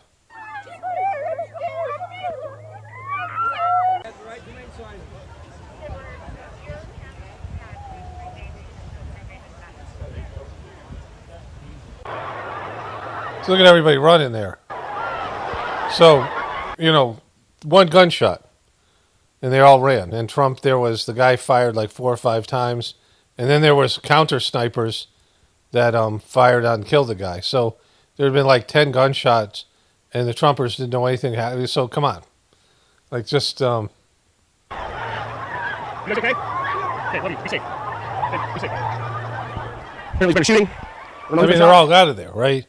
Which is really a good thing to happen because then they can, security, the Secret Service in Trump's case, can then see if there's any other shooters, and they can, they would be on top of Trump until all the people dissipated, and then they could see for sure that there was no second gunman and get Trump the fuck out of there. But that's not what happened because, the thing was fake as fuck. We are here live at Utah Valley State University. I don't know if that was shots or if that was fireworks. All right, so that happened. So the first thing that I do when something like this happens, the first place where my mind goes is, who does this benefit, right? Like if everything is scripted and controlled, who does this particular event benefit, right? So when Hamas attacked Israel on October 7th, who did that benefit? Did it benefit the Palestinians or did it benefit Israel? Well, we all see what's happened to Palestine, right? And so when this happened yesterday, again, I'm not saying it's fake or any of these things. I don't know. There seems to be other videos out there which I'm not going to see. There's blood gushing out of the guy, that the guy was obviously killed, whatever. Anything could be faked, but that's not what's important here. Like what's important here, I mean, that's, to his family and everybody else. I don't know who Charlie Kirk is. I heard his name a couple times. I never really listened to Candace Owen until she started talking about Epstein in a way where she was going after Trump when she separated herself from Trump on Epstein. And I remember I listened to her 3 or 4 different videos and then stopped. Whatever happened, YouTube kept on recommending them. And then, these right-wing people I don't like to listen to. I mean, I don't cover them so much, but they are, to me, they're posers stealing they're piggybacking on the real truth stuff that came out, and they just, they all suck. But I don't like this guy Charlie Kirk from what I've seen of him. He's obnoxious, reminds me of like Pete Hegseth and some of these other guys, right? These Republican dudes. But, again, I'm not commenting on his death or any of these things. I'm talking about, how does this play out? Well, the Democrats are fucked, and this is what I was saying with about Kamala Harris and Don Lemons. The Democrats had just gotten this photo of Trump, that was released on the book, and that was just gaining traction.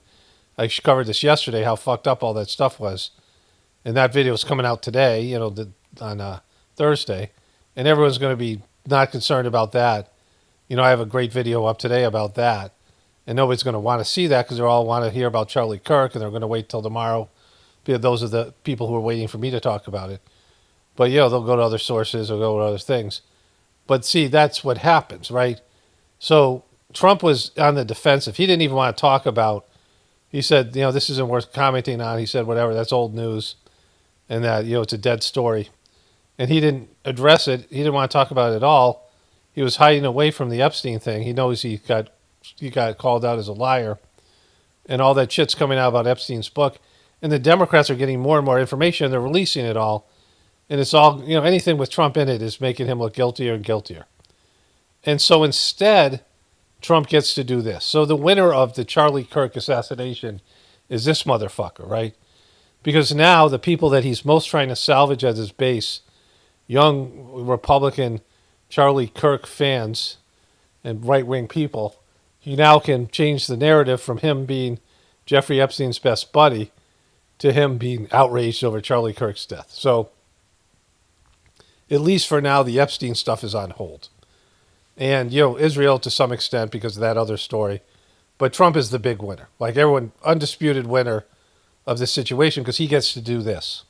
Great fellow Americans, I am filled with grief and anger at the heinous assassination of Charlie Kirk on a... So when he means great fellow Americans, he means people who are Trump supporters. right? Because no one else counts. He's right, and he's great, and his people, and, you know, whether he believes this, I think he believes it, but that's his rhetoric, right? College campus in Utah. Charlie inspired millions, and tonight, all who knew him and loved him are united in shock and horror. Charlie was a patriot who devoted his life to the cause of open debate and the country that he loves so much, the United States of America. Which country will he love so much? Is that the country he loves? He fought for liberty, Loved.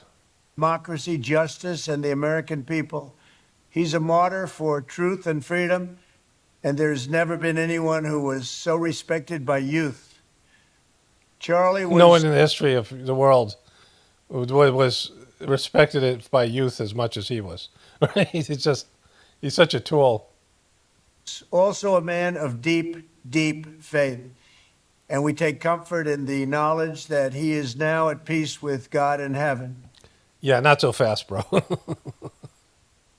That's not, you know. Do you have proof? Do you got documentation? What do you got? What do you got? Our prayers are with his wife, Erica, the two young, beloved children, and his entire family, who he loved more than anything in the world. We ask he just loved his family so much. God to watch over them in this terrible hour of heartache and pain. This is a dark moment for America. Charlie Kirk traveled the nation, joyfully engaging with everyone interested in good faith debate. His mission was to bring young people into the political process, which he did better than anybody ever. To share... In the history of the world, he brought more people into the political process to vote for Trump. So that was his big thing, right? So this guy, you know, is the perfect choice for this because Trump needed something, right? Trump is on his fucking heels. I mean, Trump is on the defensive on so many different fronts.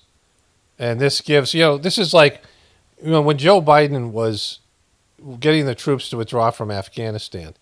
Now, Joe Biden, as senator, voted for all those bogus wars. And then as Barack Obama's crony, he doubled down and he was involved in all that shit. And so he's totally, you know, culpable for all that mess in the Middle East, right? As are all these other politicians. They don't have a choice. They were just, this was going to happen. They had to go along with it. And so getting the troops to withdraw from Afghanistan was going to be somebody's nightmare. Trump didn't do it. Trump should have done it for 4 years, but he knew it would, you know, he knew it was the right thing to do, as did everyone else, Obama before him. But he knew if he did it, it would be a disaster, right? They were going to leave behind equipment, you know, which turned out to be like $71 to $81 billion of equipment. They were going to leave behind, you know, I mean, assets and people that were going to be slaughtered. The country was going to go back to the Taliban. It was a fucking disaster. And Biden, you know, I don't know whether he thought he had to do it or whatever, to his credit, took one on the chin for everyone. And yet it was still, he was held accountable for the disaster that was.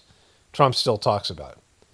And so Joe Biden was getting hammered, even by the left-wing media. And so he came up with this bogus bullshit thing called ISIS-K, which was a subgroup of ISIS. And he said, we're going to go to drone warfare. And he started bombing. You know, they did a false flaggy thing there that was, you know, there's a couple of, you know, ISIS-K attacks some American, you know, troops and other things. And then he started to drone people. He droned 8 kids and 4 adults, like 12 people, mistakenly. But he somehow changed the narrative. Everyone's talking about ISIS-K. And even though Biden's, you know, it was a disaster, it worked. And Trump now has changed the narrative. Now, I don't want to say who did this or what or how this, but it definitely benefits Trump. And it's timing. This is why I said to my wife. She said, you know, do you think this is fake or not? I'm like, I don't know if it's fake or not, but the timing is horrible to make this look real. Because it couldn't come at a better time for Trump. You know, the biggest Epstein bombshell for Trump had just been launched, where Trump said that his weird fucking birthday letter to Jeffrey Epstein. And again, you know, stories die quickly in the modern day age. And so, you know, Trump said that the letter didn't exist, and now we see the letter. And they're not even denying it's a real letter. They're just disputing the signature, but Trump didn't even deny it was his signature. He said, it doesn't look like my signature. That's not my signature. But, that's not a denial. And so Trump, and it was just going to get worse, like I said before. And so it was probably Trump's worst day because of, all the fucking shit that's happening with him. And at that very moment, like now, we going in, this will hold over through the weekend. You know how these stories go with these shootings. Now they have a manhunt for this guy that they know today. Each day they roll a bit of the package out. And so, this is going to be weeks of story here, right? And we'll get into some of the stories thus far. But, it's going to dominate the news cycle, which it is. I turned on all 3 networks, and both times they did, they were talking about this. Nothing else, no Epstein bullshit, nothing on Israel, none of these other things, right? So for the next week or so, it's going to be dominated by the Charlie Kirk stuff. And now he gets to do this. His love of country and to spread the simple words of common sense. On campuses nationwide, he championed his ideas with courage, logic, humor, and grace. It's a long past time for all Americans and the media to confront the fact that violence and murder are the tragic consequence of demonizing those with whom you disagree day after day, year after year. So it almost sounds like he's talking about how both sides are disagreeing, right? Because that's the truth. Both sides are demonizing. In the most hateful and despicable way possible. For years, those on the radical left have compared wonderful Americans like Charlie to Nazis and the world's worst mass murderers and criminals. So he's taken no responsibility for his rhetoric. Trump is one of the most divisive, name-calling, fucking inflammatory people out there ever in politics. And he's the most divisive, no question, because he has people who love him and people who hate him. And he's pushing this rhetoric that this is a liberal problem. And now he gets to go on the attack. He's not talking about Epstein. He's not defending himself. Criminals. This kind of rhetoric is directly responsible for the terrorism that we're seeing in our country today. And it must stop right now. So this also feeds into his martial law bullshit, right? Like he's rolling out martial law and getting rid of crime. And where people are going to say this is about getting the guns, he's going to say it's going to be about getting the fucking left-wing radicals. And that means more martial law shit, right? That's more spying on citizens. That's more going after everybody. And you say, well, he's just going after liberals. Yeah, now he is. What happens in 2 years or 4 years when Gavin Newsom takes over? I mean, this is going to be turned on you. I was watching the Katrina. Well, let's just do a little bit more here. Administration will find each and every one of those who contributed to this atrocity and to other political violence, including the organizations that fund it and support it, as well as those who go after our judges, law enforcement officials, and everyone else who brings order to our country. So he's saying that, not just people who do the shooting, but people who incite this thing. So he's going after freedom of speech here as well. So I watched this Katrina hurricane, and those of you guys who didn't live through it, there's a great Kanye moment where he says, George Bush doesn't like black people. But, what it was is that they had this 9th ward that had, really poor housing, and it was mostly black people who lived there. It was the lowest, well below sea level, and it was the first place to flood. And, these neighborhoods that had mostly black people in them were the lower level areas. And, every once in a while, New Orleans is going to flood. And if you watch this documentary on Netflix, if you didn't live through this and remember it, I mean, I lived through it in Connecticut or where the fuck I was, but, it was a big story, right? And it shows you how they're going to get you later on. Like this was a test run. And so what they're not saying is they went door to door and grabbed guns from white people, and then they demonized the black people and said they were all criminals. And most of the people who were in the Superdome, most of the black people were so beaten down. They were on rooftops for days. They lost babies and elderly to the people who drowned. Their houses had collapsed and floated away. And they made their way to the Superdome, and they had no food, there was no sanitation, and they were sleeping next to dead bodies, and they were put in there like a prison, and weren't allowed to leave, and no one came to get them out. It went on for, like over a week. And then they started to put out this rhetoric that all these people were looting because they weren't given any food, and they didn't have any water, so they had to break into stores and loot. And so it wasn't really looting, it was, survival. And so these people who were, put in the worst possible circumstances were, then shot at, and the cops came in, they created martial law and intimidation. It's really interesting, the second episode particularly, because it's what they're going to do to everybody when things start going down. When system breaks down and you can't get food and water, and people are starting to go ape shit, they're going to come in and blame you for the situation they've created in this martial law, and they're going to have all the troops on the street like Trump already has. And so this, it's interesting the way they changed the narrative from taking any personal responsibility from either the levees failing to, not having any preparation. George W. Bush was on vacation the first 2 days of this hurricane. And after the hurricane passed, everyone thought it was over with. We already seen some devastating shit that happened to South Carolina and North Carolina and Georgia last year and some of these other hurricanes. And so this fits with this whole thing that's going on now with this agenda.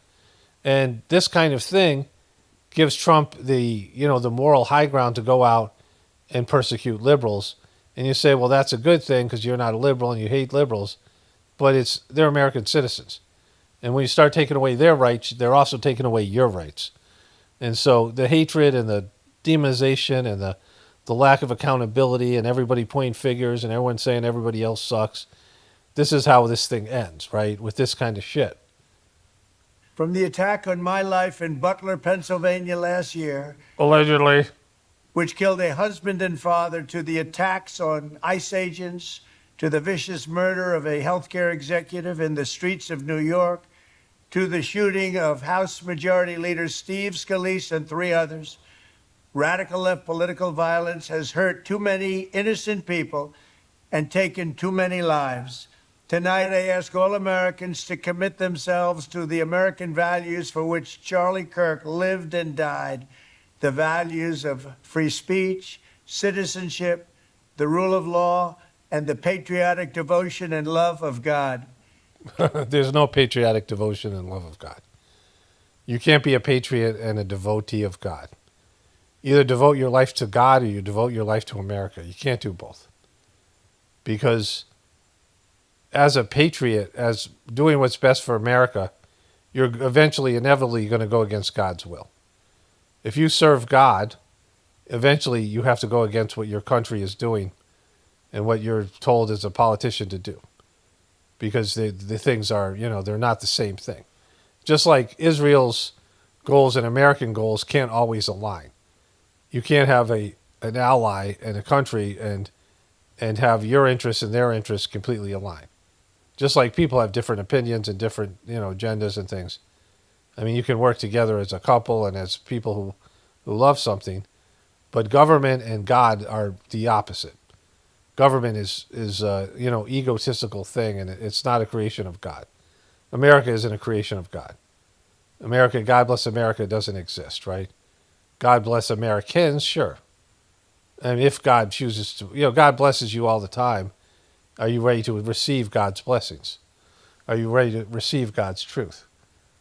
Charlie was the best of America, and the monster who attacked him was attacking our whole country. Yeah, you fucking guy. He looks like a skinny little fucking loser. An assassin tried to silence him with a bullet, but he failed because together we will ensure that his voice, his message, and his legacy will live on for countless generations to come. Well, that doesn't sound good. Today, because of this heinous act, Charlie's voice has become bigger and grander than ever before, and it's not even close. Not even close. It's not even close. May God bless his memory. May God watch over his family. And may God bless the United States of America. Thank you. Yeah, that's not happening. If God blessed America, you'd be wiped out because it's an abomination. If you really want God's blessing, then you would submit to the complete destruction of a demonic system, right? Okay, so that was yesterday. Let's do I want to come back to Trump here in a second.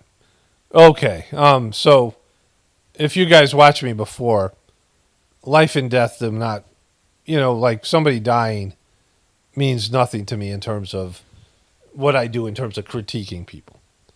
Because death is a part of life, right? We all die. And so how many people really give a shit about somebody when they die? All the left-wing people are happy about this. Even though they're fucked, they don't know how bad this fucks them. And Trump and his people are happy about this because it changes the narrative in the story. Trump wasn't all broken up or emotional. He just said the things he needed to say because he could now go on the attack. So the people that are sad about this guy's family, his fans, whatever it is, right? I can understand that. And if you're one of those people, don't come to my show, because I'm going to give you my honest view of this thing. And, people are dying every day. And I'm not sad about any of it, right? Because unless I know them, unless I have some connection with them, then, I don't care and it doesn't affect me. And so not that I'm wishing people to die or, I'm not none of those things. But I'm going to talk about this the way I see it. And this guy, I don't like him, right? Realize that Epstein, with his little friend Ghislaine and Ghislaine's father, Robert Maxwell. This is not a godly person, by the way. Who was obviously a spy of the Israeli intelligence agencies, that there was something else going on here. Epstein was not some sort of whiz kid hedge fund manager. Epstein was playing a part. Epstein was a LARPer.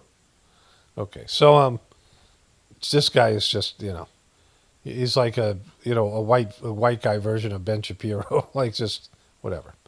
And he's not a positive person. And so there's people who are saying that Israel did this because he was putting together this thing with Mossad and these other things. But, it doesn't benefit Israel as much as it benefits Trump. And, Trump said he's a martyr. And so who does a martyr benefit? Well, it benefits the side the martyr's on, and that's Trump's side. And so, this is the first piece, right? So we see that this guy is, somebody who they can go to war with the left over his death. And that's I think we're all in agreement with that. People can see that the left doesn't benefit from his death, but Trump does. Okay, so when I turned on the news, Trump was talking about 9/11. He's talking about Charlie Kirk. So this is the 9/11 thing. Bum, bum, bum, bum, bum, bum, bum, bum, bum, bum, bum, bum, bum, bum. He's remembering the 9/11 stuff. Here's all these people. Here, the memorial. This is at the Pentagon. There's some moment of silence for all the people. Look at it. He's got his hand up there. She's got her hand there. Look at her hands. She's got her hands are like twice as big as his. The War Department. Boom. And relentlessly pursuing. All right, so here's Trump. All those who witnessed 9/11, nothing less. It is now my great honor. It was an inside job. To introduce to you. It was an inside job. It's our false flag. False flag. Introduce it. False flag. Inside job. Woo! What a piece of shit, right? Thank you very much.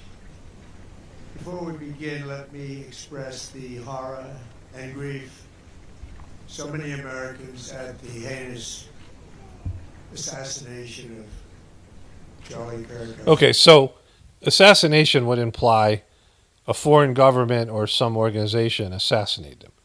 Now, a random person could walk into a post office or a church or something, a school, and just start open firing and killing random people. You have a gun, you have a grudge, whatever. Like, people can get that kind of thing done. Assassinating somebody is a totally different thing, right? So you have to bypass security. You have to scope out the correct location. So you have to be at the very least a hunter. You need to have some sort of firearm with a scope that's correctly sighted, where you're going to have a fairly accurate shot. But if you see how assassins work, how snipers work, that they have a team, they have a spotter, and the spotter helps figure out the wind velocity, and does other things. So you have the sniper and their little buddy, Batman and Robin, the spotter, but you also have to have intelligence. When someone's going to be somewhere at a certain time, you're going to have to scope out the surroundings. Like you might have a team of people helping you get into place, air support where whatever it is, right? So when there's going to be a political assassination or some kind of a sniper activity, a lot goes into it, a lot of training. So you probably have to be ex-military to take a correct shot. I don't know what the distance is here from Charlie Kirk to the sniper, but somebody doing that as a random fuck, this looks like some young kid, and it's not like somebody might want to do this, but it's a lot different. My brother said that he was in Vietnam, and there was a leader, the new leader of South Vietnam was giving a speech, and when my brother was at it, and he had his rifle and he had the guy in his scopes, and he had a Vietnamese, ally with him, and he asked what the guy was saying. The guy was like, well, he's saying that the Americans kind of suck, but they're helping us right now. And, he's just talking shit kind of about Americans, but he was a, American ally. And my brother said to his friend, do you want to make history? Like he said he could, shoot the guy. And my brother's a bullshitter, but, it could, very possibly be true. But, do you pull the trigger, right? People get this thing called deer fever, and killing somebody isn't an easy thing, right? Especially for the first time, which I assume it is for this guy. So Trump calling this assassination would mean that there was some kind of a deep state kind of operation or democratic operation where they chose to go after Charlie Kirk. And Charlie Kirk, these people don't hurt the Democratic Party. Like Charlie Kirk, he was a tool. I just heard him for a few seconds, and he's one of these right-wing tools. And, he's like an AOC or Marjorie Taylor Greene, or, they're good for left-right cover, and they have their little audience. But it's basically not effective in any real way. It doesn't change much of anything. The liberals and the Democrats don't benefit from Charlie Kirk being killed. The person who benefits most from it is this motherfucker right here. Because he gets to do what he's doing. Now, it's like he didn't want to talk about Jeffrey Epstein, but he loves talking about Charlie Kirk, right? Charlie was a giant of his generation, a champion of liberty, and an inspiration to millions and millions of people. Our prayers are... Which is kind of sad. With his that he inspired people, right? Wonderful wife, Eric, and his beautiful children. What are their names, Trump? Fantastic people they are. We miss him greatly, yet I have no doubt that Charlie's voice and the courage he put into the hearts of countless people, especially young people, will live on. Again, so if they're crediting this guy for Trump winning over the manosphere, they're not going to take out Joe Rogan, right? They're going to take out this guy who's a right-wing Trumper. And, if they're going to do something to boost Trump's credibility, and if it turns out that Trump is signed off on this and behind this, if that's the truth, then think about it. If Trump's willing to take somebody like this down to change the narrative from his Epstein problem, think about how fucked that is, right? And what deep state fucking shit that is, right? I'm pleased to announce that I will soon be awarding Charlie Kirk posthumously the Presidential Medal of Freedom. The date of the ceremony will be announced, and I can only guarantee you one thing, that we will have a very big crowd. Very big crowd. Just a big crowd. I get the best crowd. Fuck that guy. I talked enough about him. Let's talk about me and my crowds. Thank you, my fellow Americans. 84 years ago, this morning, the banks of the Potomac were filled with the clamor of construction workers who broke ground on the building now known as the Pentagon. on September 11th, 1941. Well, that's weird. It was built on the very same day that 9/11 happened in 2001. At the time, it was the biggest building ever built. From that moment forward, this structure stood as a monument to American strength, power, and cherished American freedom. Exactly 6 decades later, on September 11th, 2001, those same walls, built with the sweat and muscle, blood of our parents and grandparents, were scarred by flame and shaken by terror. By terror, you know, an airplane that fucking would have crumbled, an aluminum airplane that ran into 6 feet of concrete and somehow put a hole in the concrete. You know, like that fucking thing that happened, right? All right, so that's Trump. Okay, so earlier today, this happened here. At around 12:20 p.m., political influencer Charlie Kirk was at Utah Valley University participating in a student-sponsored event with Turning Point USA. Charlie was shot at that event. He was transported to a local hospital where he later passed. Last night, his body was moved to the state office of the medical examiner. We will continue to facilitate. Are you going to cry, bro? Movements. Bro, you're not going to cry, are you, bro? Come on, bro. To get him home today and with his family. Yesterday, during the investigative process, we located a couple of persons of interest. We interviewed those individuals, and after releasing them and after clearing them of being suspects, they faced scrutiny. They faced threats. We asked. Fuck those guys. How dare they be suspects for a couple of hours? Fuck them. You know, like, public to be patient with the investigative process. These individuals were not suspects. They were people of interest. We ask that you do not impose into those people and that investigative process. They don't deserve that harassment for being subject to that. I'd like to thank all the investigators that are involved in this. They have worked around the clock. All day yesterday, through the night last night. Investigators from the state. you know, these guys, they didn't go to sleep. They worked through the night because this is a big deal. And so those guys, you know, I mean, they lost a whole night's sleep.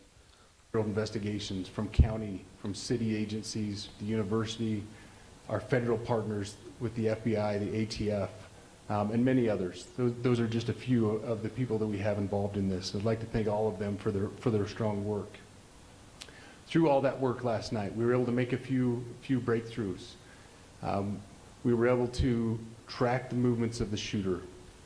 Starting at 11:52 a.m., the subject arrived on. All right, so like at some point here. Into a neighborhood. We are not going to release that at this time. All right, so he has photographs here. Worked through those communities, trying to identify any leads. We do have good video footage of this individual. We are not going to release that at this time. Why not? When we can just blame those other guys that you guys have arrested. Working through some technologies and some ways to identify this individual. If we are unsuccessful, we will reach out to you as the media and we will push that publicly to help us identify them. Okay, so that was this morning, and then this was also this morning, and now they've released the photos. I'll show you the photos and that. I've now decided to release this video today. So I'll have 2 videos up today. I'll skip tomorrow and put another video up Saturday. So this was my video that would be going up tomorrow, but I'll just release it early. It shits all over my other video. And on this one too, because they won't send out notifications for this one. But you know, it's just the way it, and the other video was so important, you know, but now it's been eclipsed by this fucking other bullshit story. Commissioner of the Utah Department of Public Safety recaps the events of yesterday in the assassination of Charlie Kirk. And after releasing... it said to the FBI on Fox. Stairwells on scene. We thank the community for that. The FBI has brought every resource to bear. Okay, so they're saying 520 feet. And the guy shot him, I think, in the chest. So that's like 4 times the distance. Trump's was like 100 and something feet, right? or yards or whatever it is. So what was Trump's? I don't know. I could look that up. But this is a farther distance. And we will continue to do so throughout the shooting. We ask. All right, so there's all that shit, right? So it's probably a little bit early for these guys to start talking about gun control, right? So, and that's going to be eclipsed because Trump's talking about going after liberals. So here's the guy. Not to update on this Thursday, but we begin with the new image just released by the FBI. It is a person of interest in the assassination of popular conservative activist and Turning Point USA co-founder Charlie Kirk. Salt Lake City's FBI posting, "We are asking for the public's help identifying this person of interest in connection with the fatal shooting of Charlie Kirk at He doesn't look like an assassin. Utah Valley University. The number to call, 1-800-CALL-FBI. This latest bit of evidence from investigators who also revealed they've recovered a high-powered rifle near the scene. The FBI laboratory will be. Okay, so there's that thing. These days, anybody with a home, I mean, here in New York City, we don't necessarily have it, although you see them more and more. Who is this fucking guy? So we'll see how long it takes for them to release who this guy is, and then there'll be a manifesto or some bullshit. I mean, there usually is some sort of a manifesto, and they'll find out why this guy did what he did. And he doesn't look like a liberal or a Democrat, but, you know, we'll see how this plays out. We'll see the narrative that they give to us. And right now, it's benefiting Trump, right? It's a Trump pro narrative. Anything that keeps Trump from having to answer Epstein question benefits him. Okay, so I'm going to take a break here, and it's 1:49. You know, they usually don't roll all this stuff out so quickly. You know, like they're going to find out who this guy is, and that might not happen until tomorrow. I doubt that. I mean, they know who the guy is, right? So, you know, they have these packages of information when they have these operations. So, you know, I don't know what their game plan is here, but if they want to keep this thing going through the weekend and then, you know, make it hard for the people, the left wing, to talk about Epstein, or even if they do talk about Epstein, it doesn't get much traction. And the people that their target audience here is young, new Trump voters that were Charlie Kirk people.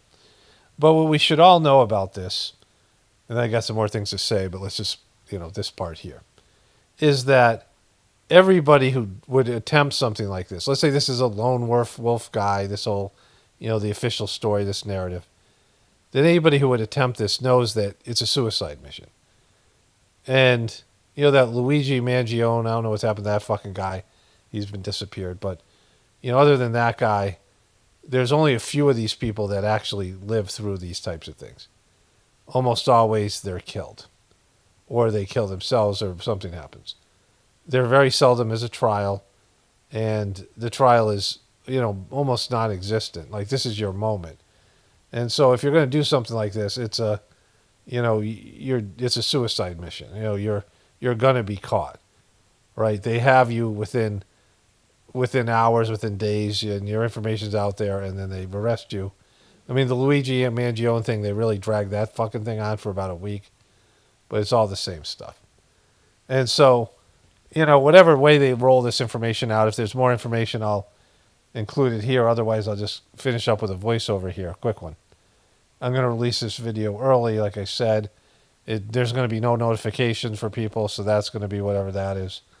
It kind of is going to fuck me one way or another. But just based on the way this happened, I don't know. It just seems smarter for me to release this video today. And then I'll put another one up with Saturday with all the information that happens from here on out. But, I don't know who Charlie Kirk is. Don't care about him. I don't like him from what I just saw of him. He's just one of these right-wing people that is sponging off of something we created here.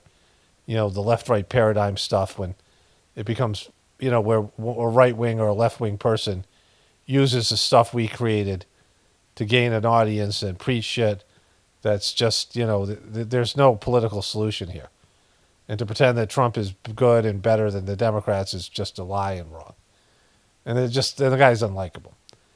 But whatever happened to him, whatever's going on here, we'll see what kind of package they roll out here.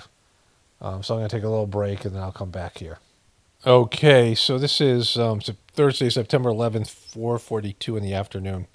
So where it stands now with this case, they were going to do a press conference, but they postponed it because they got vital new information. They said they're doing a manhunt for this guy who shot Charlie Kirk. For those of you listening to this in the Journey series, I did a whole video that'll be up on September 12th. Actually, be up today, later on tonight. I'm going to finish this up now and get it up on the internet. Make it public today instead of tomorrow. This is tomorrow's video. So I wanted to say something about all these things. It's funny that this is happening on September 11th. Interesting the way this is all going down. There'll be a story here. You're creating a narrative. So, reality creates a narrative. And there's events that happen. And then people frame those into stories and narratives. So two people will see something, and a right-wing person will say this, a Republican will say one thing, a Democrat will say something else, somebody who's not political will say one thing, a person who believes in God will say one thing, a person who's an atheist will say something else. Everyone starts to interpret things from their individual lens, right? And so I think pretty much every one of you guys who listens to this, maybe 100% across the board, does not really believe in the lone gunman, like some random angry dude goes in and does a bunch of shooting. At least that's the least likely scenario, or one of the least likely scenarios, right? Of the various things that, are at play here. So I think all of us would more likely believe that this is some kind of contrived event where Charlie Kirk was assassinated. The intelligence community or some foreign government, or like a Mossad or something, one of these types of, in conjunction with Trump or whatever it might be, that this is something that's done by some sort of organization with the knowledge that the people in the government all know about it, and they just won't talk about it, right? They all know that this is, it's not what the official story says. But more likely than not, this is going to be a lone gunman, some disgruntled person who is very underfunctioning, some underachieving loser, somebody who's glued to the internet, doesn't have much of a life, can't hold a job, right? Doesn't have a girlfriend, doesn't have, all the things necessary to have a normal life, but somehow can execute some incredibly difficult plan, right? Somebody who's constantly missing and screwing up and being a loser, basically a complete loser, ends up being able to execute a plan like this, bypass security and all the other things that are there that might stop the person, doesn't self-incriminate, doesn't give any warning to any other people, that, there's just executes this thing perfectly, and then is able to execute somebody with a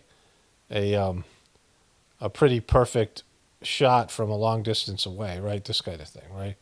Where there's, somebody who's not a military trained sniper or whatever the person is. So, this is the kind of thing they want us to believe.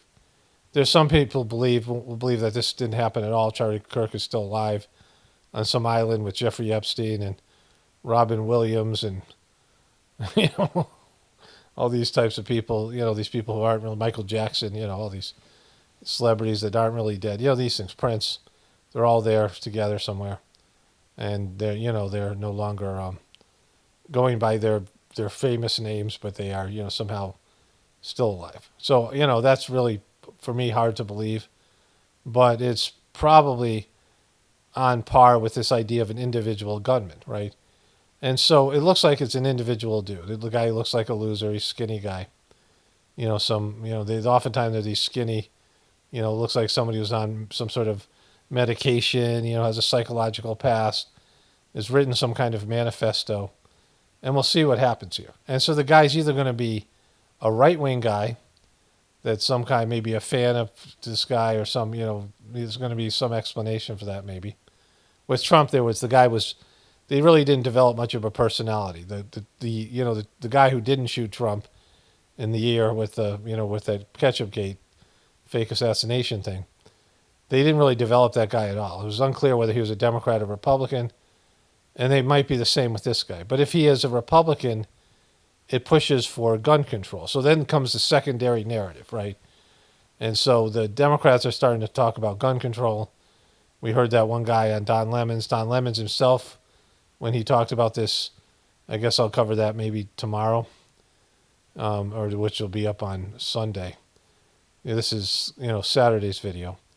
And so there'll be nothing up on Saturday, like I said before. And so, Don Lemon was talking about gun control, all these types of people. And they, they're all going to talk about it. So that's, if it's a Republican, Republican on Republican crime, gun control will be something they talk about. Now, Trump, he's not a Second Amendment person. I don't think Trump owns any guns. His sons do. He knows almost nothing about guns. And, there's a time where he was going to give Dianne Feinstein everything she wanted. I talked about her having a ghoulgasm. And so, and he didn't know there was a problem with it. It was clear that he needed a talking to. This is in his first term. But Trump has turned on every Republican principle, like martial law, check, raising taxes, check, all these types of things. Stealing from the poor and giving to the rich, check. The tariffs, check. The Jeffrey Epstein being a pedo, check. And somehow he gets away with all these things. So maybe he can push through gun control at the behest of the controllers. Now, if Trump pushes for it, he'll get I think he'll get almost 100% Republican support. I know some of these people are big NRA people. But, he's been able to get the Republicans to vote along with everything. So if Trump goes for gun control, we'll see. We'll see how that storyline. These are all possible storylines, right? These are, the event happens. How is it going to be used politically? And so this seems to be something they're really focused on. Big manhunt. The FBI is going all in. Dan Bongino, all these guys Trump's talked about a couple times. He's a hero for these people. More martial law. Now, if the guy's a liberal, we know what Trump is going to do. He's going to pressure more liberal, whatever it is, going after liberals and all these things. Maybe going and looking to try to convict people for inciting violence and things like this. So, we'll see how this story develops. There's going to be a story. And so there's all that. Like, the story will unfold, and you'll get more details, and you can see what the agenda is, and we'll see if this is... There's a lot of times these things don't lead to anything. Right now, it is the number one thing that it's doing is you go to all three major news networks, and they're just covering this all the time. Anytime I've turned on the news, it's just about Charlie Kirk. So this is an all-day affair. Tomorrow is Friday, and then you have the weekend, and then, Trump has managed to escape his birthday message to Jeffrey Epstein for at least a week. I don't know if it comes back around. I don't know if, we'll see how that all plays out. But at least now it's being effective for Trump. It's stopping his being on the defensive. And so this is why I'm going to include this in the Journey series. I dislike right-wing truthers, and I don't care if somebody agrees with me on a few things. I don't know how many things Charlie Kirk would agree with me on. I don't care about any of that shit. Beliefs don't mean anything to me. I dislike right-wing truthers probably more than I dislike sheeple and, liberals or all these various people. And the reason is because they're pretending to be a part of something when they're clearly not. Now, we all know how difficult it is to talk to sheeple. And we know how difficult it is to talk to someone who's a left-wing person, especially somebody who's, not a real left-wing person, but a Biden Democrat, somebody pushing the mainstream agenda, all these people. And so it's difficult. That speaks for itself. But a right-wing person is somebody who pretends to be a truth seeker but isn't, right? So a truth seeker is you go out and you're looking for the truth. And the only ones that are worth anything are people who realize that the left-right paradigm, you understand the left-right paradigm, that if there is a controlling system, it has to be 100% controlled, and that means everybody in the political system is compromised. if they put you in a position of power, they put a microphone in front of your face, that you have to be controlled. And so that's the only way a controlled system works, if they have 100% of the control. Otherwise, they're at risk of getting exposed by the part of the system they don't control, right? And so this idea of a deep state, idea that the left and right are different, idea that, you know, the left and right are not owned by the same people. And anybody who does real research comes up with this idea that there's no real difference between the Republicans and the Democrats. You know, they have different policies. The Republicans might seem to agree with more of what you believe in, but it's all just it's just a show. You know, they say they agree with you, but then they do what Trump did when they get elected, and they turn on you in every capacity, in every way. And you're left there just staring at them, wondering what's going on, right? So, you know, that's the first thing that you would find out. Then there's other things about it that you would find out. Of course, you'd have to confront your bullshit religion. Your religion sucks. I mean, your religion is disconnecting you from God. It's as bad an organization. It's as bad as the government. Really even worse, because it has to do with God. And then you have to go and start looking at all these things and understanding, you know, how much you've been indoctrinated. And then you have something to offer other people, because you've figured this thing out for yourself. You're not doing it so you can get views. You're not doing it so you can post things on social media. You're doing it because you're fucked up by whatever the system is, and you want to find out why. You're experiencing negativity from the system. It's negatively affecting you, and you want to find out why.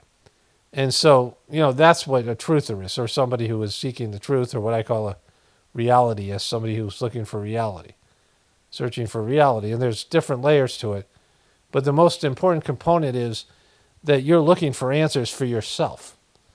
And you find those answers, and you're willing to share them with people, and you're not just making things up so you can pander to an audience, and you're not withholding information because you know your audience won't like it, right? Or any number of ways that these fucking pieces of shit like Charlie Kirk are manipulating their audience, or they're just not, you know, what they claim to be. You know, there's a distortion in reality. Like, you're seeing things and your lens has been distorted, and you're seeing things that are illusionary, like you're hallucinating. Like, there's mass hallucinations to buy into the realities that people have created for themselves. And when someone tries to wake people up or help people to see a deeper level of truth, there's wide scale resistance, right? And, you know, the people who are the right-wing truthers, they're not truthers at all, because, like I've said over and over again, they haven't changed anything. They haven't experienced the pain of being indoctrinated and feeling like they've been, you know, stabbed in the back, and, you know, they've been, might be even worse than that, have been misled down a disastrous path by the people that they feel like are, you know, good people, the people that like Trump or somebody. You know, you have to go through pain of the realization that your Republican Party and your conservative views and your church and your all the things that you believe in, often case even in your own family, is just a sham and a piece of shit. Fucking, you know, everybody's deluded, and, you know, it's like an insane asylum, right? It's a horror show, and you wake up in a horror show and you're trying to, you know, carve out some kind of safe, reality-based haven where your truth can be, you know, perceived and examined. And then you have to unpack all the lies. Every time the new lie comes out, you have to unpack it to whatever extent, and especially when it applies to you, right? So, you know, those are the people that really have value, because you're not doing it for other people. You're looking for the truth yourself.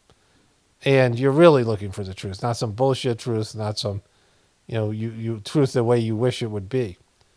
And so all these people like Charlie Kirk, they're taking something that we created, you know, real people, real truth seekers created, and now they're building big audience by ignoring the left-right paradigm and going all in on one side or the other, mostly on the right wing.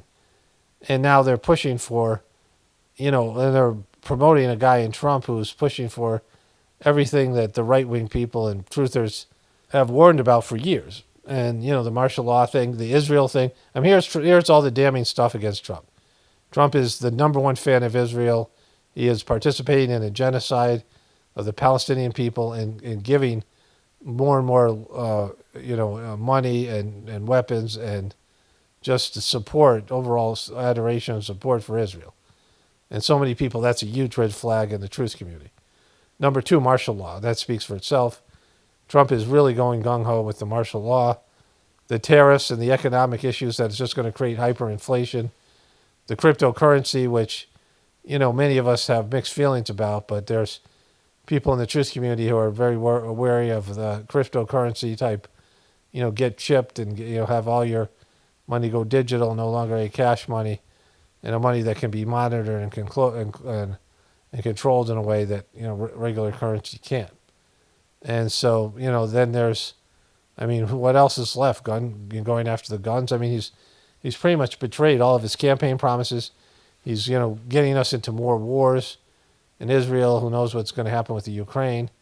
He wants to, grab onto Greenland, and all the things that he suggested and all the things that he's doing are the America First agenda is clearly a Trump First agenda. It's all about Trump, right? The narcissism and the pedophile stuff. He's a pedo with Jeffrey Epstein. He at least enabled and turned a blind eye to Jeffrey Epstein, but we know it's more than that. And so all those things. And he is that guy, right? And these dumb right-wing truthers are still pushing this guy because either they don't want to admit that they're wrong or they're compromised or they just, there's some self-destructive aspect of their persona. I don't know what it is, but they just suck. Suck on a level of, hypocrisy and stupidity that's hard to even measure. Okay, but anyways, let me wrap this video up here. It's long, and I'll start covering whatever the next phase of this psychological operation is tomorrow. Only spirituality will save this world. It's paramount, definitely important for the apocalypse. And the ascension, everyone have a blessed day and be grateful.